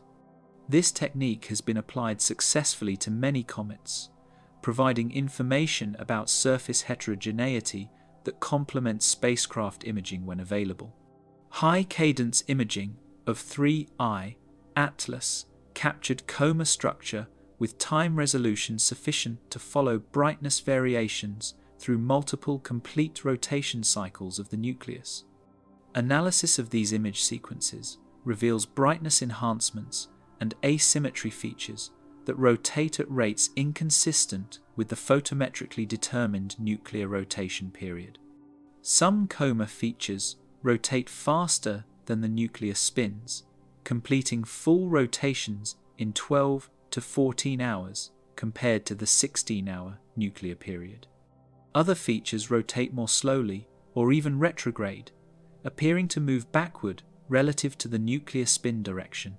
These anomalous rotation rates are not constant, but vary with time as different features appear, persist for hours to days, then fade. The pattern defies explanation through standard gas dynamics or dust fountain effects. Perhaps complex interactions between multiple gas jets create regions of enhanced density in the inner coma, where different outflow patterns collide and gas piles up temporarily. Detailed numerical simulations of colliding gas jets show that such structures can form but dissipate within minutes to hours as the gas continues expanding outward. The simulations predict that any density enhancements should remain stationary in the frame rotating with the nucleus, not rotate independently at different rates.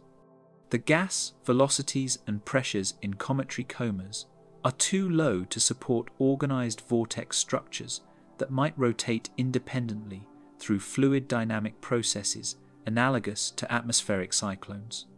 Magnetic fields, organizing ionized gas and charged dust into structures with their own dynamics, provides a theoretical mechanism for creating independently rotating features. Interterrestrial magnetospheres and solar wind interactions with magnetized planets, plasma structures do exhibit rotation rates different from the underlying solid body. However, achieving these effects requires magnetic field strengths measured in nanoteslas at minimum, typically tens to hundreds of nanoteslas for robust organization.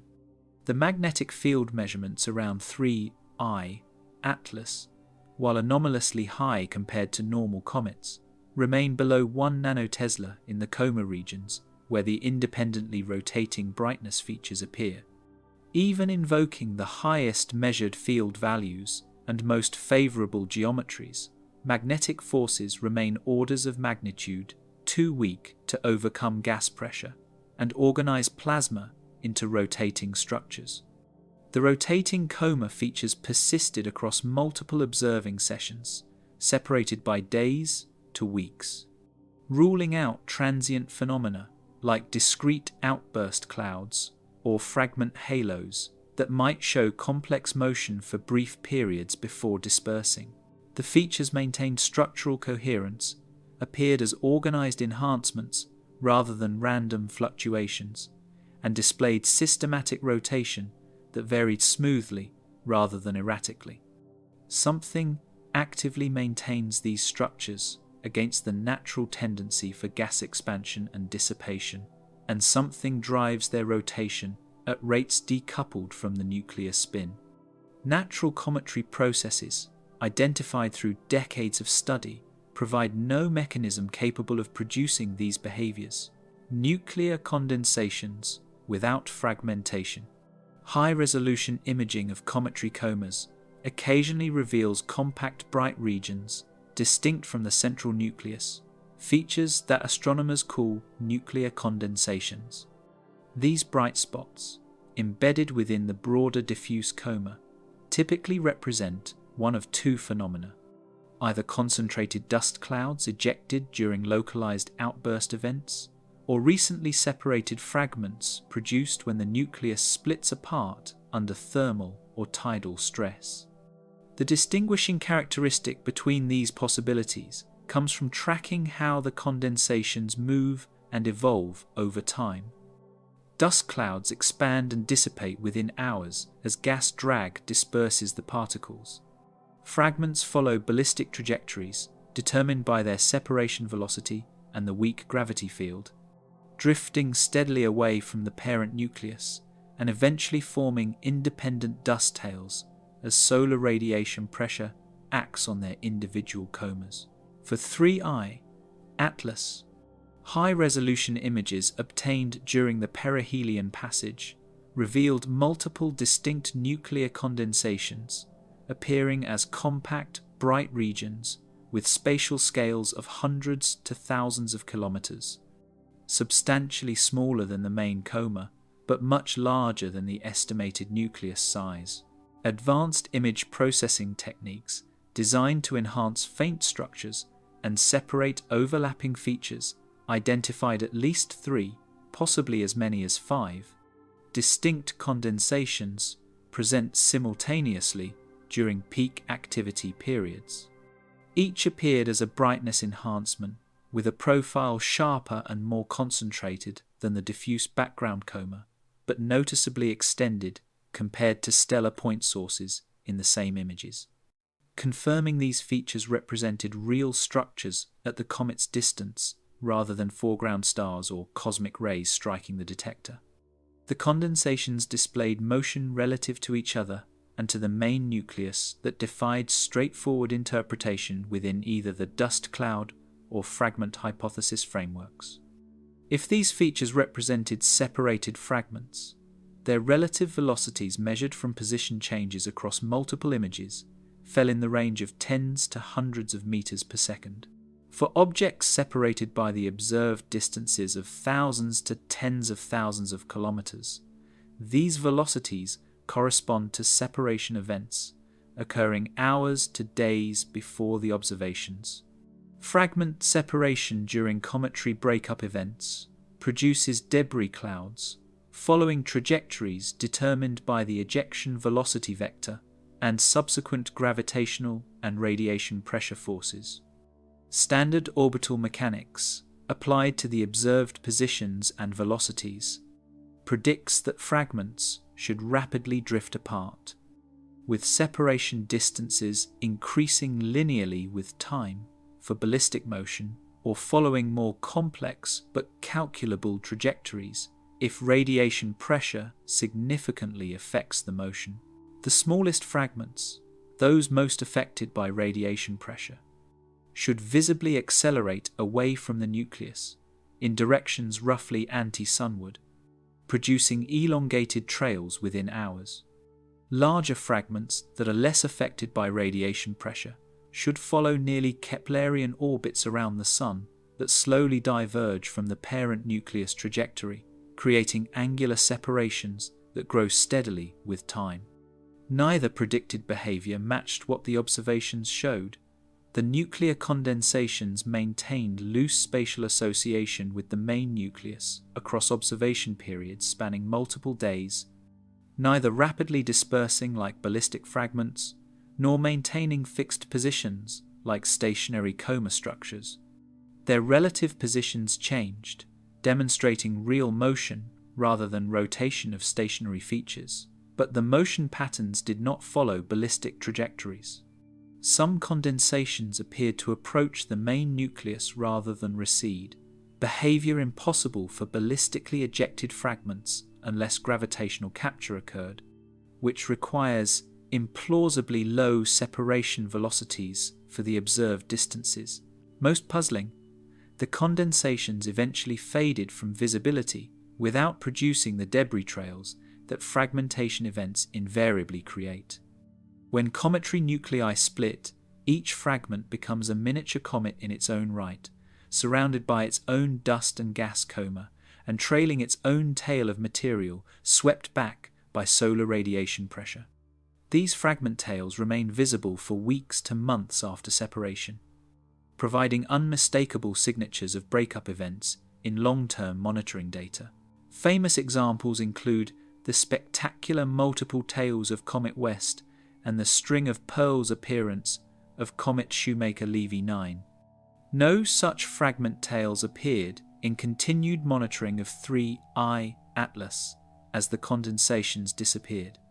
Alternative explanations invoking transient dust clouds face equally severe difficulties in explaining the observations. Localized outbursts from discrete vents can indeed produce concentrated dust clouds that appear as brightness enhancements in images. However, detailed modeling of dust cloud evolution under realistic cometary conditions shows that such features dissipate rapidly as the gas expanding from the source region carries dust outward and disperses it into the surrounding coma. The timescale for a compact dust cloud to spread and merge indistinguishably with the background coma depends on the initial gas velocity, dust particle sizes, and the spatial scale of the feature, but typically ranges from hours to, at most, a couple of days for the conditions at 3I Atlas. The observed nuclear condensations persisted substantially longer than these natural dissipation timescales, remaining visible as distinct features for periods of 3 to 7 days, depending on the specific condensation tract. This extended lifetime requires either continuous dust production, maintaining the concentration against dispersal, or some mechanism actively confining the dust against natural expansion. Continuous production from a localized source would require sustained outburst activity at levels that should produce detectable gas emission from the source region. Spectroscopic observations showed no localized emission enhancements corresponding to the condensation positions, arguing against ongoing outbursts as the explanation. Physical confinement mechanisms that might prevent dust cloud dispersal include magnetic fields acting on charged grains or electrostatic forces in dusty plasma. Both mechanisms have been proposed in various astrophysical contexts and observed in laboratory experiments. However, the field strengths and charge densities required to provide confinement forces exceeding gas pressure and preventing expansion far exceed what measurements indicate exists in the 3I Atlas coma. Even the anomalously high magnetic fields detected, while puzzling in their own right, remain orders of magnitude below the levels needed for dust confinement. Electrostatic forces between charged grains can produce weak aggregation effects, but cannot overcome the strong outward gas drag in an actively outgassing coma. Some researchers tentatively suggested that the condensations might represent separate objects travelling alongside the main nucleus on similar heliocentric orbits, perhaps companions that formed together in the same parent molecular cloud, or objects ejected from the same source region that arrived at the solar system on nearly identical trajectories. This scenario requires extraordinary geometric coincidence for multiple objects to approach Earth's observing position with separations of thousands of kilometers while traveling at interstellar velocities of tens of kilometers per second. The probability calculations for such coincidences become vanishingly small when the full three-dimensional geometry and velocity space are considered. Additionally, if the condensations represented independent interstellar travelers, they should remain visible indefinitely, their apparent positions changing according to their individual orbits as both they and Earth moved. Instead, the condensations faded and disappeared from view over periods of days to weeks, suggesting either their destruction through some unknown process or their merger with the main nucleus through mechanisms that standard gravitational dynamics cannot explain for the observed separations and velocities. The nuclear condensations join the growing catalogue of features that resist comfortable classification within conventional cometary phenomena, pointing toward either completely novel natural processes operating under extreme conditions or artificial structures exhibiting controlled behavior. The ionization state problem. The gas in cometary comas exists in a dynamic state, constantly shifting between neutral molecules and ionized plasma through competing processes of ionization and recombination. Solar ultraviolet radiation provides the primary ionization source, with photons energetic enough to strip electrons from atoms and molecules, producing ions and free electrons. The solar wind contributes additional ionization through direct collisions between high-energy solar wind particles and cometary neutrals, and through charge exchange reactions where solar wind ions steal electrons from neutral cometary molecules. Recombination processes work in the opposite direction, with free electrons captured by ions reforming neutral species and releasing the ionization energy as photons. The balance between these competing processes establishes an equilibrium ionization state that depends on multiple factors, including the intensity of solar ultraviolet radiation, the density of the gas where higher densities promote recombination, the composition of the gas, since different species have different ionization and recombination rates, and the distance from the Sun, which affects both radiation intensity and solar wind properties. Decades of cometary observations combined with detailed plasma physics modeling have established expected ionization levels for various conditions, allowing astronomers to predict what fraction of cometary gas should be ionized at different distances from the nucleus and different solar distances. Spectroscopic measurements of emission line ratios provide direct observational constraints on the ionization state of cometary comas. Different ionization stages of the same element produce emission lines at different wavelengths, and the relative intensities of these lines encode information about how much material exists in each ionization state. Additionally, the properties of the emission lines themselves, including their widths and shapes, provide information about electron temperatures and densities in the emitting plasma. For 3I Atlas, comprehensive spectroscopic observations obtained with high-resolution spectrographs on multiple facilities reveal ionization levels that substantially exceed equilibrium predictions based on standard photoionization and solar wind models. The measurements indicate electron temperatures elevated to values 20 to 30% above typical cometary plasma temperatures measured under similar conditions of solar distance and activity level. While this may seem like a modest increase, plasma processes are extremely sensitive to temperature, with ionization rates depending exponentially on the electron energy distribution. The elevated temperatures imply ionization rates enhanced by factors of 2 to 3 compared to normal conditions. Even more striking, the spectroscopic line ratios indicate densities of highly ionized species like doubly ionized carbon and triply ionized nitrogen, at levels that standard photoionization models underpredict by factors of 10 to 20. Cross-checks using completely independent spectroscopic features confirm the ionization anomaly and rule out systematic errors in the analysis. Different emission lines probe different spatial regions of the coma and different ionization processes. The fact that multiple independent diagnostic ratios all indicate enhanced ionization levels provides strong evidence that the effect is real rather than an artifact of measurement errors or modeling assumptions.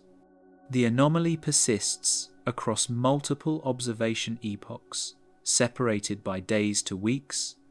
Demonstrating this represents a sustained property of the comet's plasma environment rather than a transient phenomenon occurring only during brief periods. Attempting to explain the enhanced ionization through increased solar ultraviolet radiation encounters immediate contradictions with solar monitoring data. Multiple spacecraft continuously observe the Sun across all wavelengths, providing comprehensive real-time measurements of solar output, including the ultraviolet bands most important for ionization. During the period when 3I, Atlas, passed through perihelion and the enhanced ionization was measured, solar activity remained within normal ranges with no unusual flares or sustained increases in ultraviolet emission. The measured solar irradiance at the relevant wavelengths was entirely typical for the phase of the solar cycle, providing no basis for enhanced photoionization rates. Solar wind variations offer another potential mechanism for enhanced ionization if the comet encounters regions of unusually dense or energetic solar wind during the observation period. Solar wind monitoring spacecraft positioned at the first Lagrange point between Earth and Sun measure solar wind properties continuously, providing detailed records of density, velocity, temperature, and magnetic field strength. Comparison of these measurements with the timing of enhanced ionization observations on 3I, Atlas, shows no systematic correlation. While individual measurements occasionally occurred during periods of elevated solar wind density or speed, statistical analysis across all observations found that enhanced ionization appeared equally often during quiet solar wind conditions as during disturbed periods. The correlation probability fell well within the range expected from random chance, ruling out solar wind variations as the systematic driver of the ionization anomaly. Electron impact ionization provides an alternative mechanism that could enhance ionization levels if populations of electrons with unusually high energies exist within the coma. In natural cometary plasmas, photoionization creates a population of thermal electrons with energies of a few electron volts, characteristic of the temperature established through energy balance between various heating and cooling processes.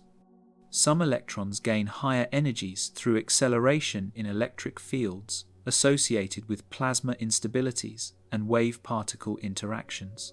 These suprathermal electrons, while comprising only a small fraction of the total electron population, can contribute disproportionately to ionization rates, because ionization cross-sections increase with electron energy.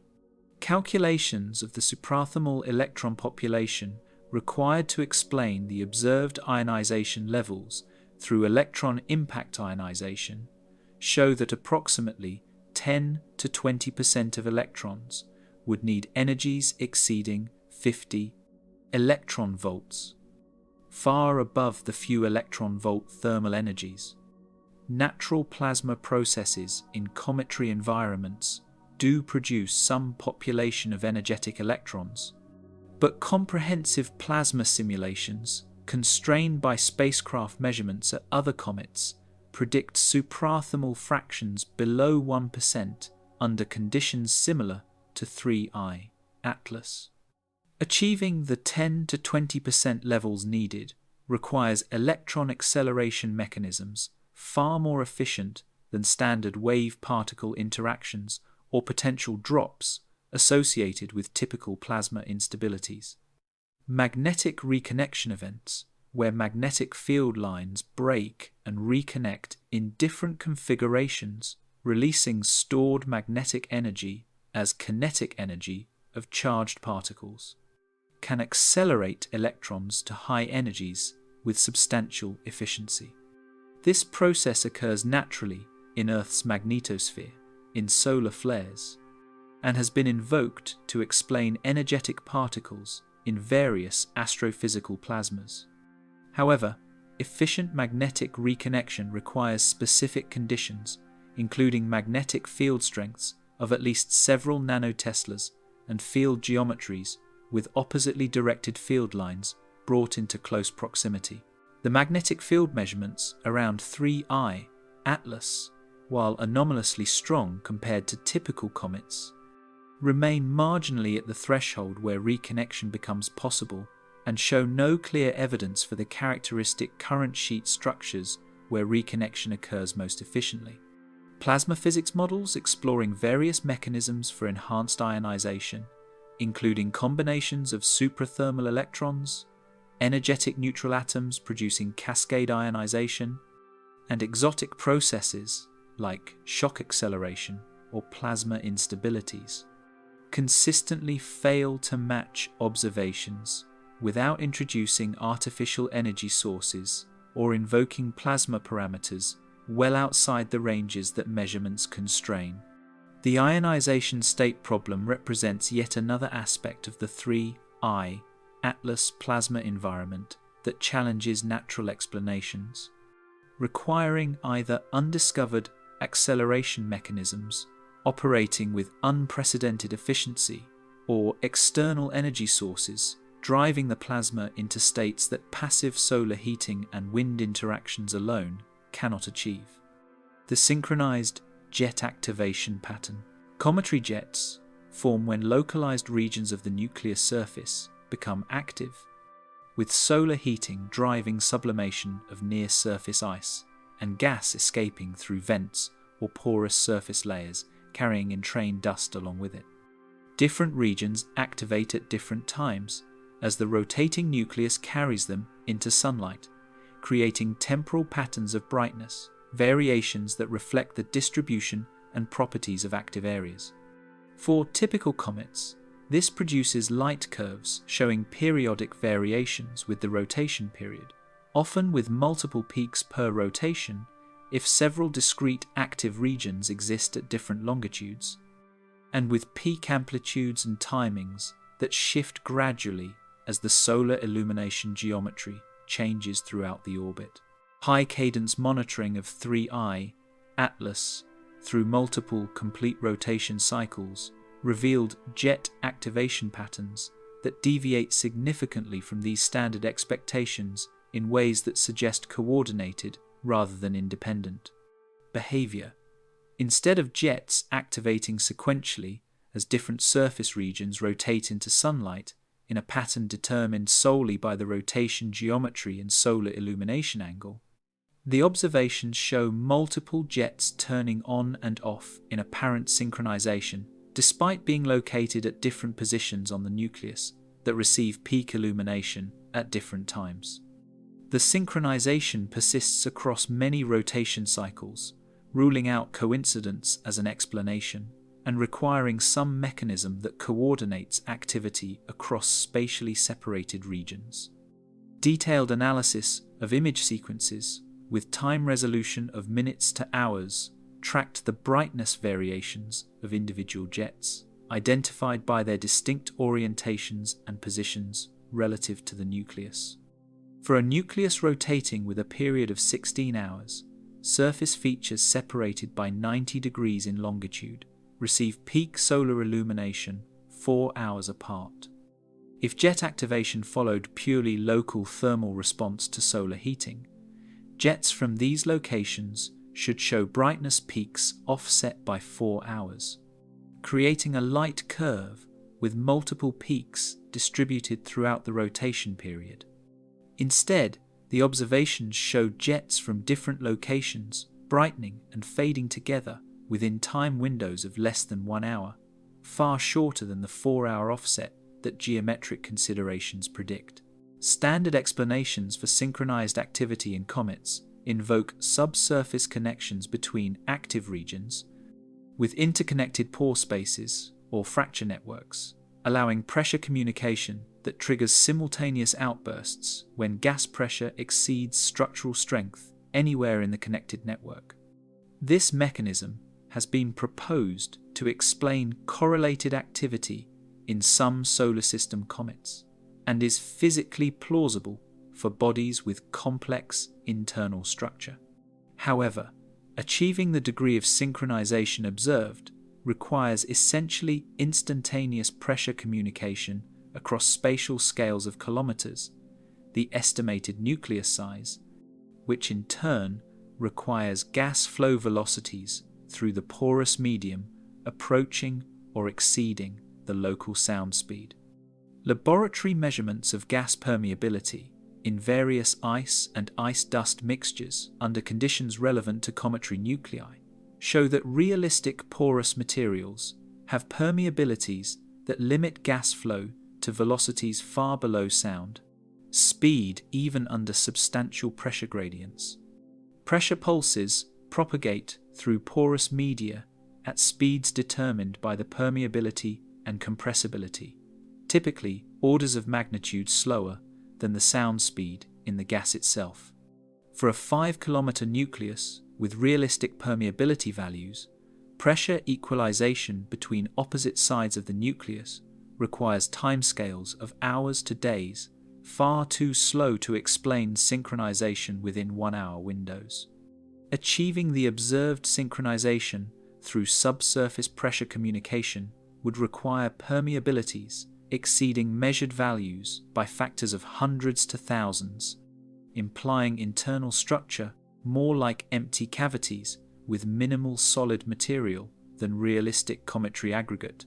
Magnetic field effects coupling different regions of an ionized coma could potentially coordinate activity if electrical currents flowing through plasma created feedback loops that affected surface activity in multiple locations. This represents a more exotic mechanism, rarely invoked for cometary activity, but theoretically possible if strong enough fields and sufficient plasma density exist. The measured magnetic fields around 3I, Atlas, while anomalously high, remain below the threshold where direct magnetic pressure on gas would significantly affect sublimation rates.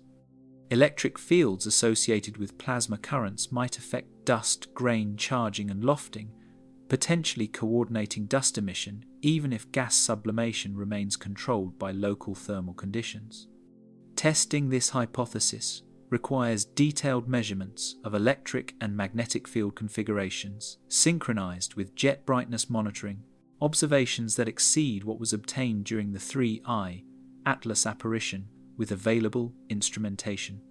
However, theoretical estimates of the field strengths and current densities required to produce observable effects on dust emission exceed the measured values by significant margins, making this natural explanation unlikely even without detailed confirmatory observations. The mechanism also struggles to explain why synchronization appears so precise and repeatable, rather than showing the variations and fluctuations that would characterize a system driven by turbulent plasma processes. The most striking aspect of the synchronized activation pattern appears in observations spanning multiple consecutive rotation periods. If the synchronization arose from some transient condition or unusual but natural confluence of factors, it should appear intermittently with periods of normal, unsynchronized behavior interspersed. Instead, the synchronization persisted with remarkable consistency across all high-cadence observation sessions, totaling more than 100 hours of monitoring. Every rotation showed the same pattern of multiple jets brightening together despite their different orientations and positions. This repeatability across many cycles argues against random coincidence or transient phenomena and requires some stable mechanism maintaining coordination. Some analysts noted that the synchronization pattern, combined with other anomalies in the jet geometry and orientation, resembles what might be expected from artificial control systems maintaining desired thrust vectoring or surface activity patterns. While this interpretation remains speculative and controversial, the observation that conventional natural mechanisms fail to produce such precise and persistent coordination across spatially separated regions adds another item to the list of behaviors that challenge standard cometary physics frameworks. Whether natural or artificial in origin, the synchronized jet activation demonstrates phenomena beyond what current models of cometary activity predict or explain: spectral line width anomalies. The width of spectral emission lines from cometary gases encodes information about the velocity distribution of the emitting molecules through the Doppler effect. Molecules moving toward the observer produce emissions slightly shifted to shorter wavelengths, while molecules moving away shift to longer wavelengths. When integrated over the entire population of molecules with various velocity components along the line of sight, this produces a spectral line with finite width determined by the velocity distribution. For cometary comae, the dominant contribution to line widths comes from the expansion velocity of gas flowing outward from the nucleus, with additional smaller contributions from thermal motion of molecules at the kinetic temperature and from any turbulent velocity fields present in the expanding gas. High-resolution spectroscopy of 3I Atlas emission lines reveals line widths that vary systematically with distance from the nucleus in ways inconsistent with standard gas expansion models. Close to the nucleus, where gas acceleration is still ongoing as sublimating molecules escape the surface and interact with previously emitted material, the observations show line widths narrower than expected for the measured outflow velocities. Farther from the nucleus, where the gas should have reached terminal velocity and expansion should be primarily radial with little variation in speed, the line widths are broader than standard models predict, implying either higher velocities than spectroscopic measurements indicate, or non-thermal velocity dispersions from turbulence or other processes. Standard gas dynamic models for cometary comae, validated through decades of observations and spacecraft measurements at multiple comets, predict specific relationships between line width and distance from the nucleus based on the acceleration profile of expanding gas. Near the surface, molecules have low velocities as they just begin escaping, producing narrow lines. As gas expands and accelerates through conversion of thermal energy and potential energy to bulk kinetic energy, velocities increase and lines broaden. At distances beyond a few tens of nucleus radii, the gas reaches terminal velocity determined by the energy budget, and line widths should stabilize at values corresponding to this velocity plus thermal contributions. For 3I Atlas, spectroscopic observations obtained with spatial resolution sufficient to measure line profiles at different projected distances from the nucleus show the opposite pattern in the inner coma. The narrowest lines appear at intermediate distances rather than closest to the nucleus, and line widths actually decrease slightly, moving outward from the innermost measurable regions before increasing again at larger distances.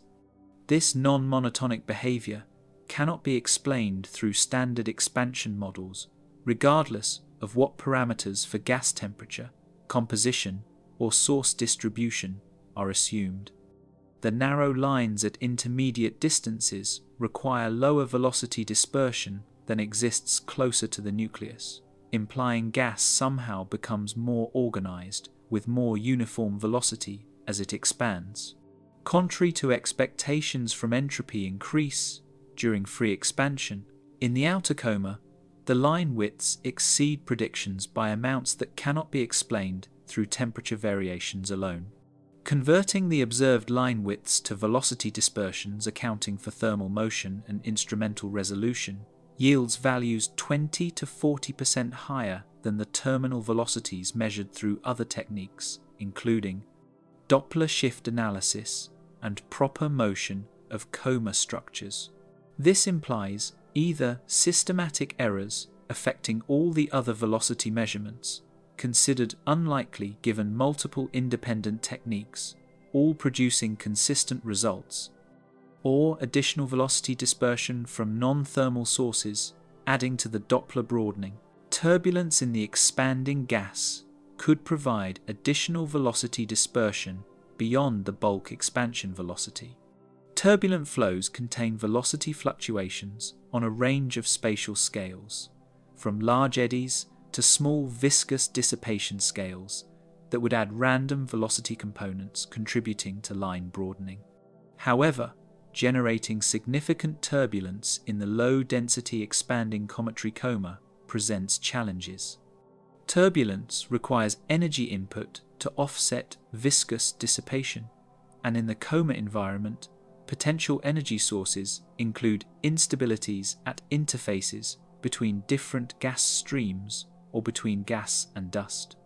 Detailed hydrodynamic simulations of cometary gas expansion show that while some level of turbulence does develop, particularly where multiple jets interact, the velocity dispersions generated remain small compared to the bulk expansion speed, typically a few percent of the terminal velocity, rather than the 20 to 40% excess widths observed. Alternative explanations explored included systematic variations in outflow velocity across the source surface that would produce velocity gradients imprinted on the expanding gas, or time-variable source strengths that would create shells of gas with different expansion speeds overlapping along the line of sight. Both mechanisms can produce line broadening beyond what steady uniform expansion would generate. However, matching the observed radial profile of line widths requires extremely specific source distributions, or time variations that seem contrived rather than natural consequences of surface activity patterns. Some researchers noted similarities between the observed line width patterns and what might result from external forcing, accelerating or decelerating gas parcels after they leave the surface, potentially through electromagnetic forces acting on ionized components or through collisions with high-energy particles. While speculative, this interpretation at least provides a conceptual framework that could produce the non-monotonic line width profile. Natural mechanisms providing such external forcing remain to be identified, with all proposed candidates facing quantitative difficulties when detailed calculations are performed using measured field strengths and plasma densities. The missing hydroxyl radical cloud. When water molecules in cometary comae absorb solar ultraviolet photons, a fraction undergo photodissociation, breaking apart into hydrogen atoms and hydroxyl radicals rather than being ionized. The hydroxyl radical, consisting of one oxygen and one hydrogen atom, is chemically reactive but stable enough to survive for hours in the low-density cometary environment before photodissociating further into atomic oxygen and hydrogen or reacting with other species. Hydroxyl produces strong emission lines in the ultraviolet, particularly a cluster of lines near 308 nanometers wavelength, making it easily detectable and one of the most commonly observed species in cometary comae. The spatial distribution of hydroxyl around comets follows predictable patterns determined by the photodissociation rates, the expansion velocity of the parent water molecules, and the finite lifetime of hydroxyl before it dissociates further. This creates an extended cloud of hydroxyl emission, typically many tens of thousands of kilometers across, substantially larger than the water cloud itself, because hydroxyl survives long enough to travel farther from the nucleus before being destroyed. The hydroxyl cloud has been detected and mapped around every water-rich comet observed with sufficient sensitivity in ultraviolet wavelengths, providing a reliable tracer of water activity. Ultraviolet spectroscopic observations of 3I, Atlas, specifically targeting the hydroxyl emission lines, reveal emission intensities far below what the measured water production rate predicts. The water production rate derived from direct water emission lines in infrared wavelengths and from hydrogen, Lyman alpha emission indicates gas production levels that should generate hydroxyl emission easily detectable by the instruments used.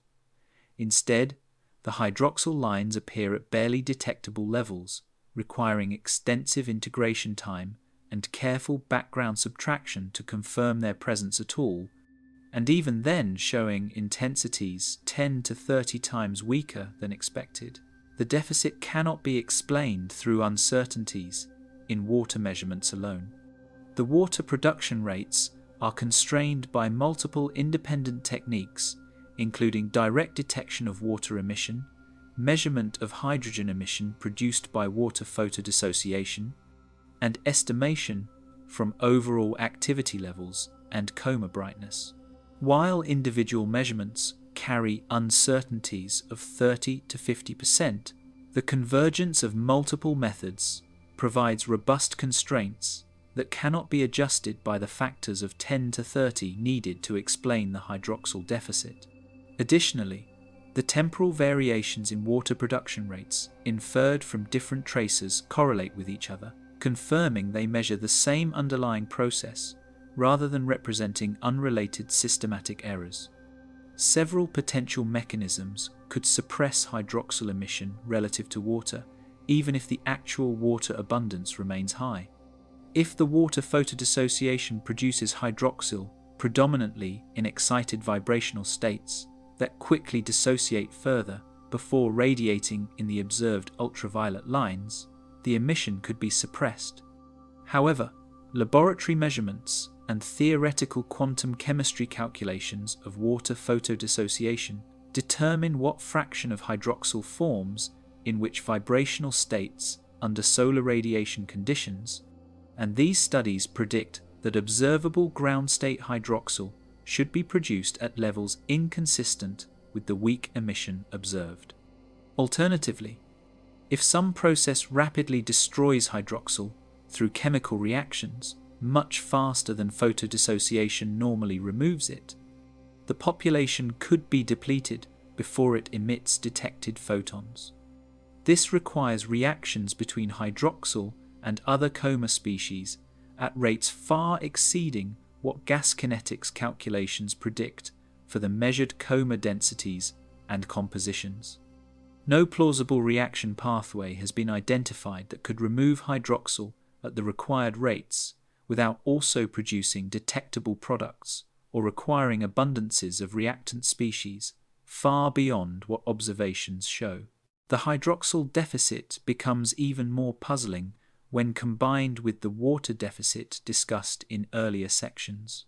The coma shows both less water than typical comets and less hydroxyl than the limited water present should produce. This double suppression requires either that water photodissociation follows completely different pathways from standard solar system comets, producing different products through unknown chemistry, or that the water measurements themselves are systematically misinterpreted. Attempts to construct self-consistent models that explain both the low water abundance and the hydroxyl deficit within natural frameworks have so far failed to produce satisfactory solutions that match all observations simultaneously. The anomalous heliocentric light curve.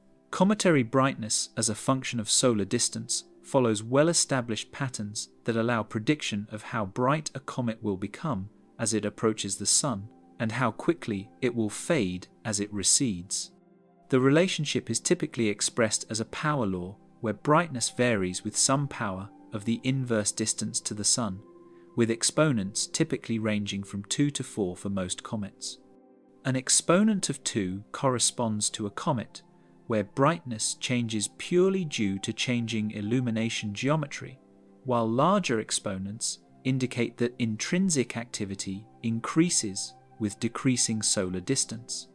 The specific exponent measured for a comet provides information about how sensitive its activity is to solar heating and has been correlated with composition and physical properties. For 3I, ATLAS, comprehensive photometric monitoring spanning the entire observable apparition from discovery through post-perihelion fade-out, provides a detailed heliocentric light curve that deviates significantly from standard patterns.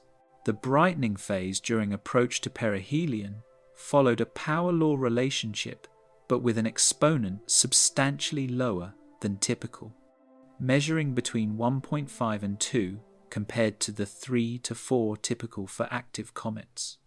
This indicates that intrinsic activity increased more slowly with decreasing solar distance than normal, suggesting either unusual composition with volatiles that respond less strongly to heating, or some process buffering the response to changing solar input.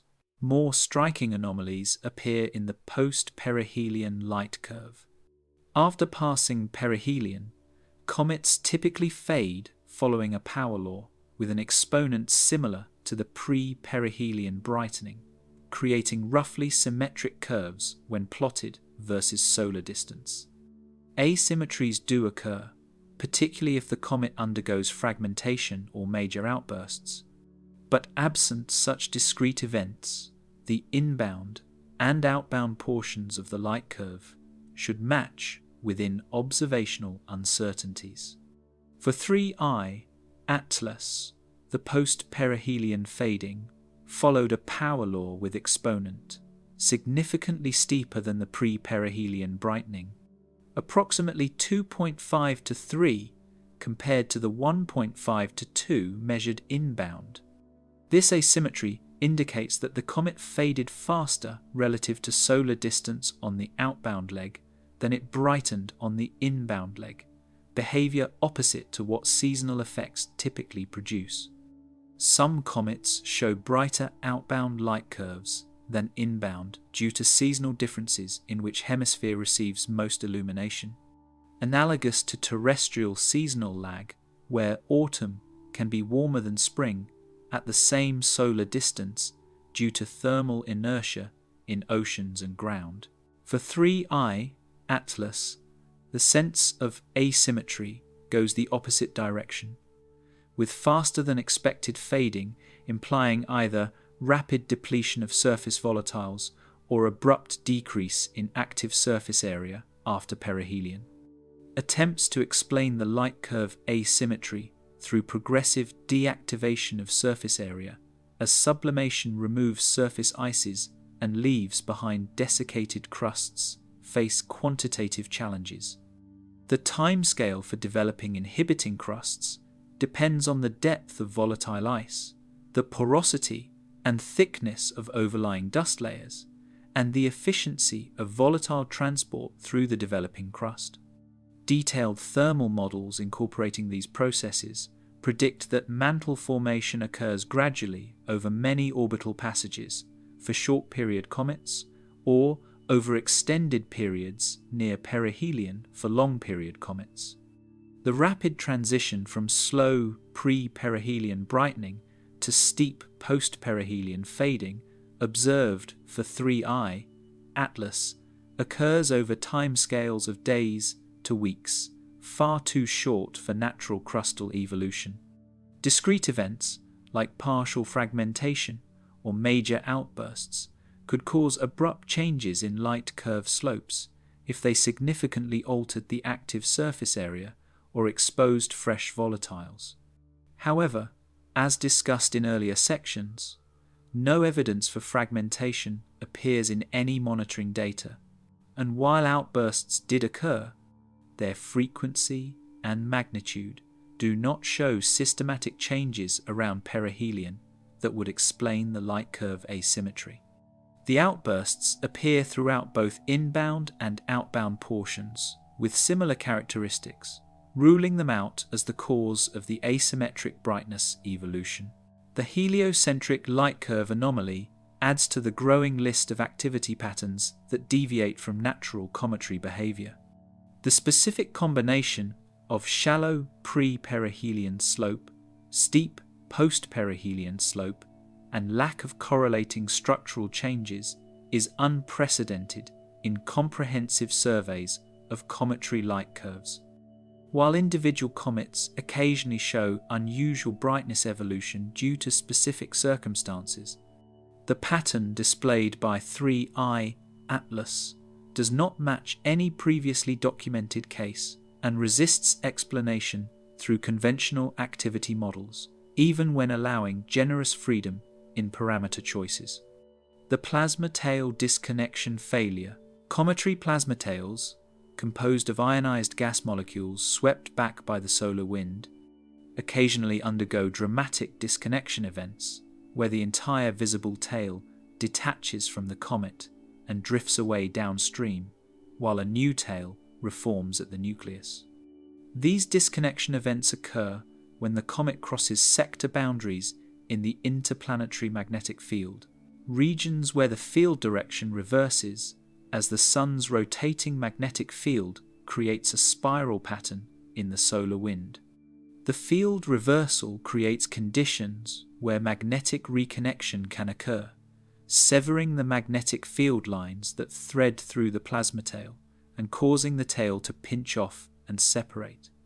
Disconnection events have been observed and studied in detail for many comets, with observations correlating well with spacecraft measurements of sector boundary crossings and theoretical models of magnetic reconnection in cometary plasmas. The events follow predictable patterns, including characteristic timescales for the disconnection to develop, visible kinking and twisting of the tail as magnetic stress builds before breakage, and reformation of a new tail from the nucleus over subsequent hours to days. The physics is well understood and represents one of the clearest examples of solar wind interactions directly shaping visible cometary structures. Solar wind monitoring data indicated that 3I Atlas crossed at least 3, possibly 4, sector boundaries during its perihelion passage, based on magnetic field direction reversals detected by spacecraft at the first Lagrange point. The specific crossing times could be calculated with reasonable precision, accounting for the solar wind travel time from the monitoring point to the comet's position. Imaging campaigns were organized to observe the comet during predicted crossing times to capture expected disconnection events, providing opportunities to study these phenomena in an interstellar visitor for the first time. The observations showed no disconnection events during any of the predicted crossings. The plasma tail, visible in images sensitive to ion emission, maintained continuous structure throughout periods when it should have separated and reformed according to standard magnetohydrodynamic models. Careful analysis of image sequences spanning the crossing windows confirmed the absence of the characteristic kinking, twisting, and detachment signatures that accompany disconnections. The tail showed normal variations in brightness and width, responding to changes in solar wind pressure and the comet's gas production rate, but maintained continuous connection to the nucleus without disruption. Several potential explanations were explored to understand why 3I Atlas failed to display disconnections despite apparently crossing sector boundaries. Perhaps the plasma tail was too faint or too narrow for the disconnection signatures to be visible with the available image resolution and sensitivity. Analysis of detection limits and comparison with tail brightness showed this explanation unlikely, as the tail was clearly visible and brighter than tails in which disconnections have been successfully observed in previous comets. Perhaps the sector boundary crossings predicted by first Lagrange point measurements did not actually occur at the comet's location due to spatial variations in the interplanetary field structure. This explanation fails because sector boundaries are large-scale structures that maintain coherence across spatial scales much larger than the distance between the monitoring point and the comet. More exotic explanations invoke unusual plasma properties or magnetic field configurations that somehow prevented reconnection despite field reversals.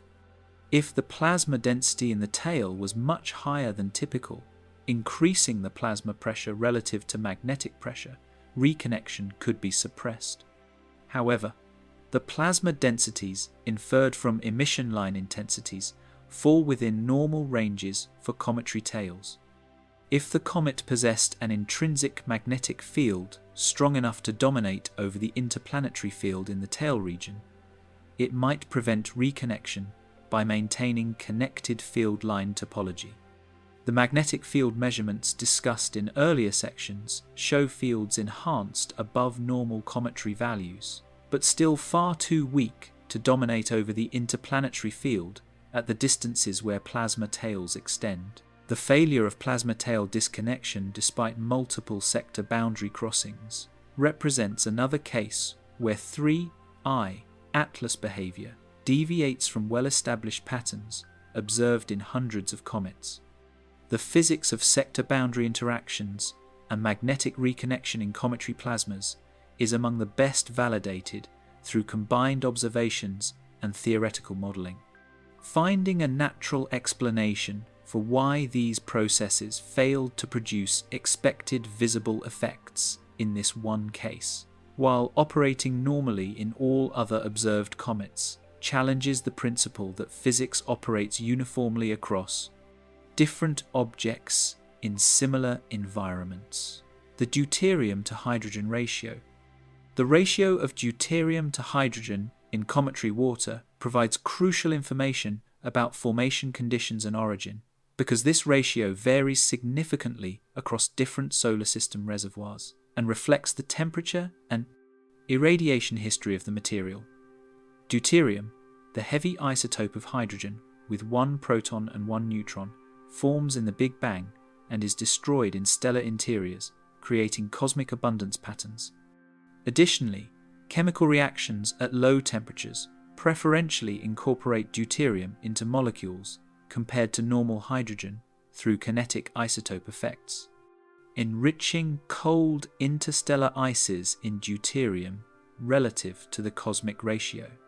Measurements of deuterium to hydrogen ratios in solar system comets have revealed values ranging from about 1 to 3 times the Earth-ocean ratio, with Oort cloud comets generally showing higher ratios than Jupiter family comets and variations correlating with formation location in the protoplanetary disk. These measurements provide tests of solar system formation models and chemical evolution. For 3I Atlas, representing material formed in another stellar system, the deuterium ratio offers a rare opportunity to compare compositions across different planetary systems and test whether isotopic patterns are universal or vary with the stellar environment. High-resolution infrared spectroscopy, specifically targeting water emission lines that allow discrimination between normal water and deuterated water, revealed a deuterium to hydrogen ratio in the 3I Atlas coma that significantly exceeds any solar system comet previously measured. The ratio measures approximately 4 to 6 times the Earth-ocean value, depending on analysis, details, and assumptions about excitation conditions, placing it well above the range observed in the most deuterium-enriched solar system objects. The measurement is robust against systematic errors because deuterium produces spectral lines at wavelengths distinctly separated from normal hydrogen lines, allowing unambiguous identification without interference or blending concerns. The elevated deuterium ratio implies formation in an environment with very low temperatures and/or with high ionization rates that promote deuterium enrichment through ion molecule chemistry. Interstellar clouds with temperatures of 10 to 20 Kelvin and high cosmic ray ionization rates, produce ices enriched in deuterium through well-understood chemical pathways. Material incorporated into comets without significant thermal processing preserves these high deuterium ratios. However, temperatures in protoplanetary disks generally exceed the cold interstellar values, causing some deuterium depletion through equilibration reactions at higher temperatures. Matching the observed deuterium ratio requires either formation in an unusually cold protoplanetary disk region, temperatures below 30 Kelvin compared to the 50 to 100 Kelvin typical for comet-forming regions in solar system models, or formation directly from cold interstellar material that never thermally equilibrated in the protoplanetary disk. The first scenario requires specific disk conditions that may occur in disks around low-mass stars or in the outer regions of more massive disks.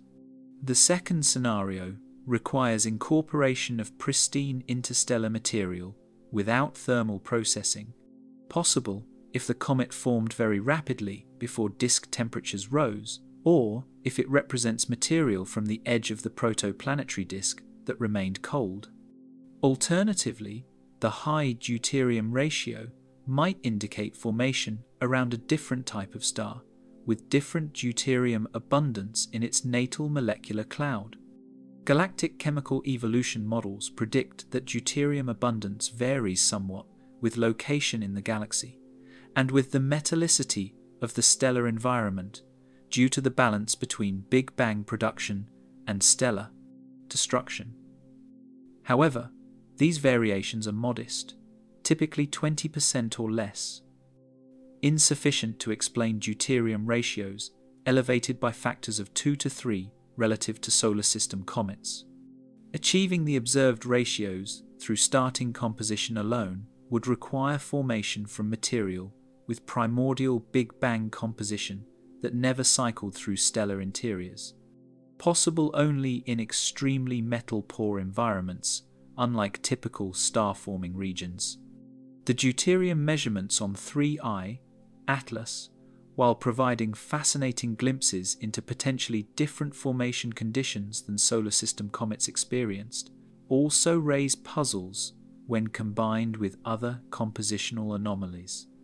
The very low water abundance, extreme nickel to iron ratio, and unidentified spectral features suggest a formation environment with chemistry fundamentally different from standard protoplanetary disk models.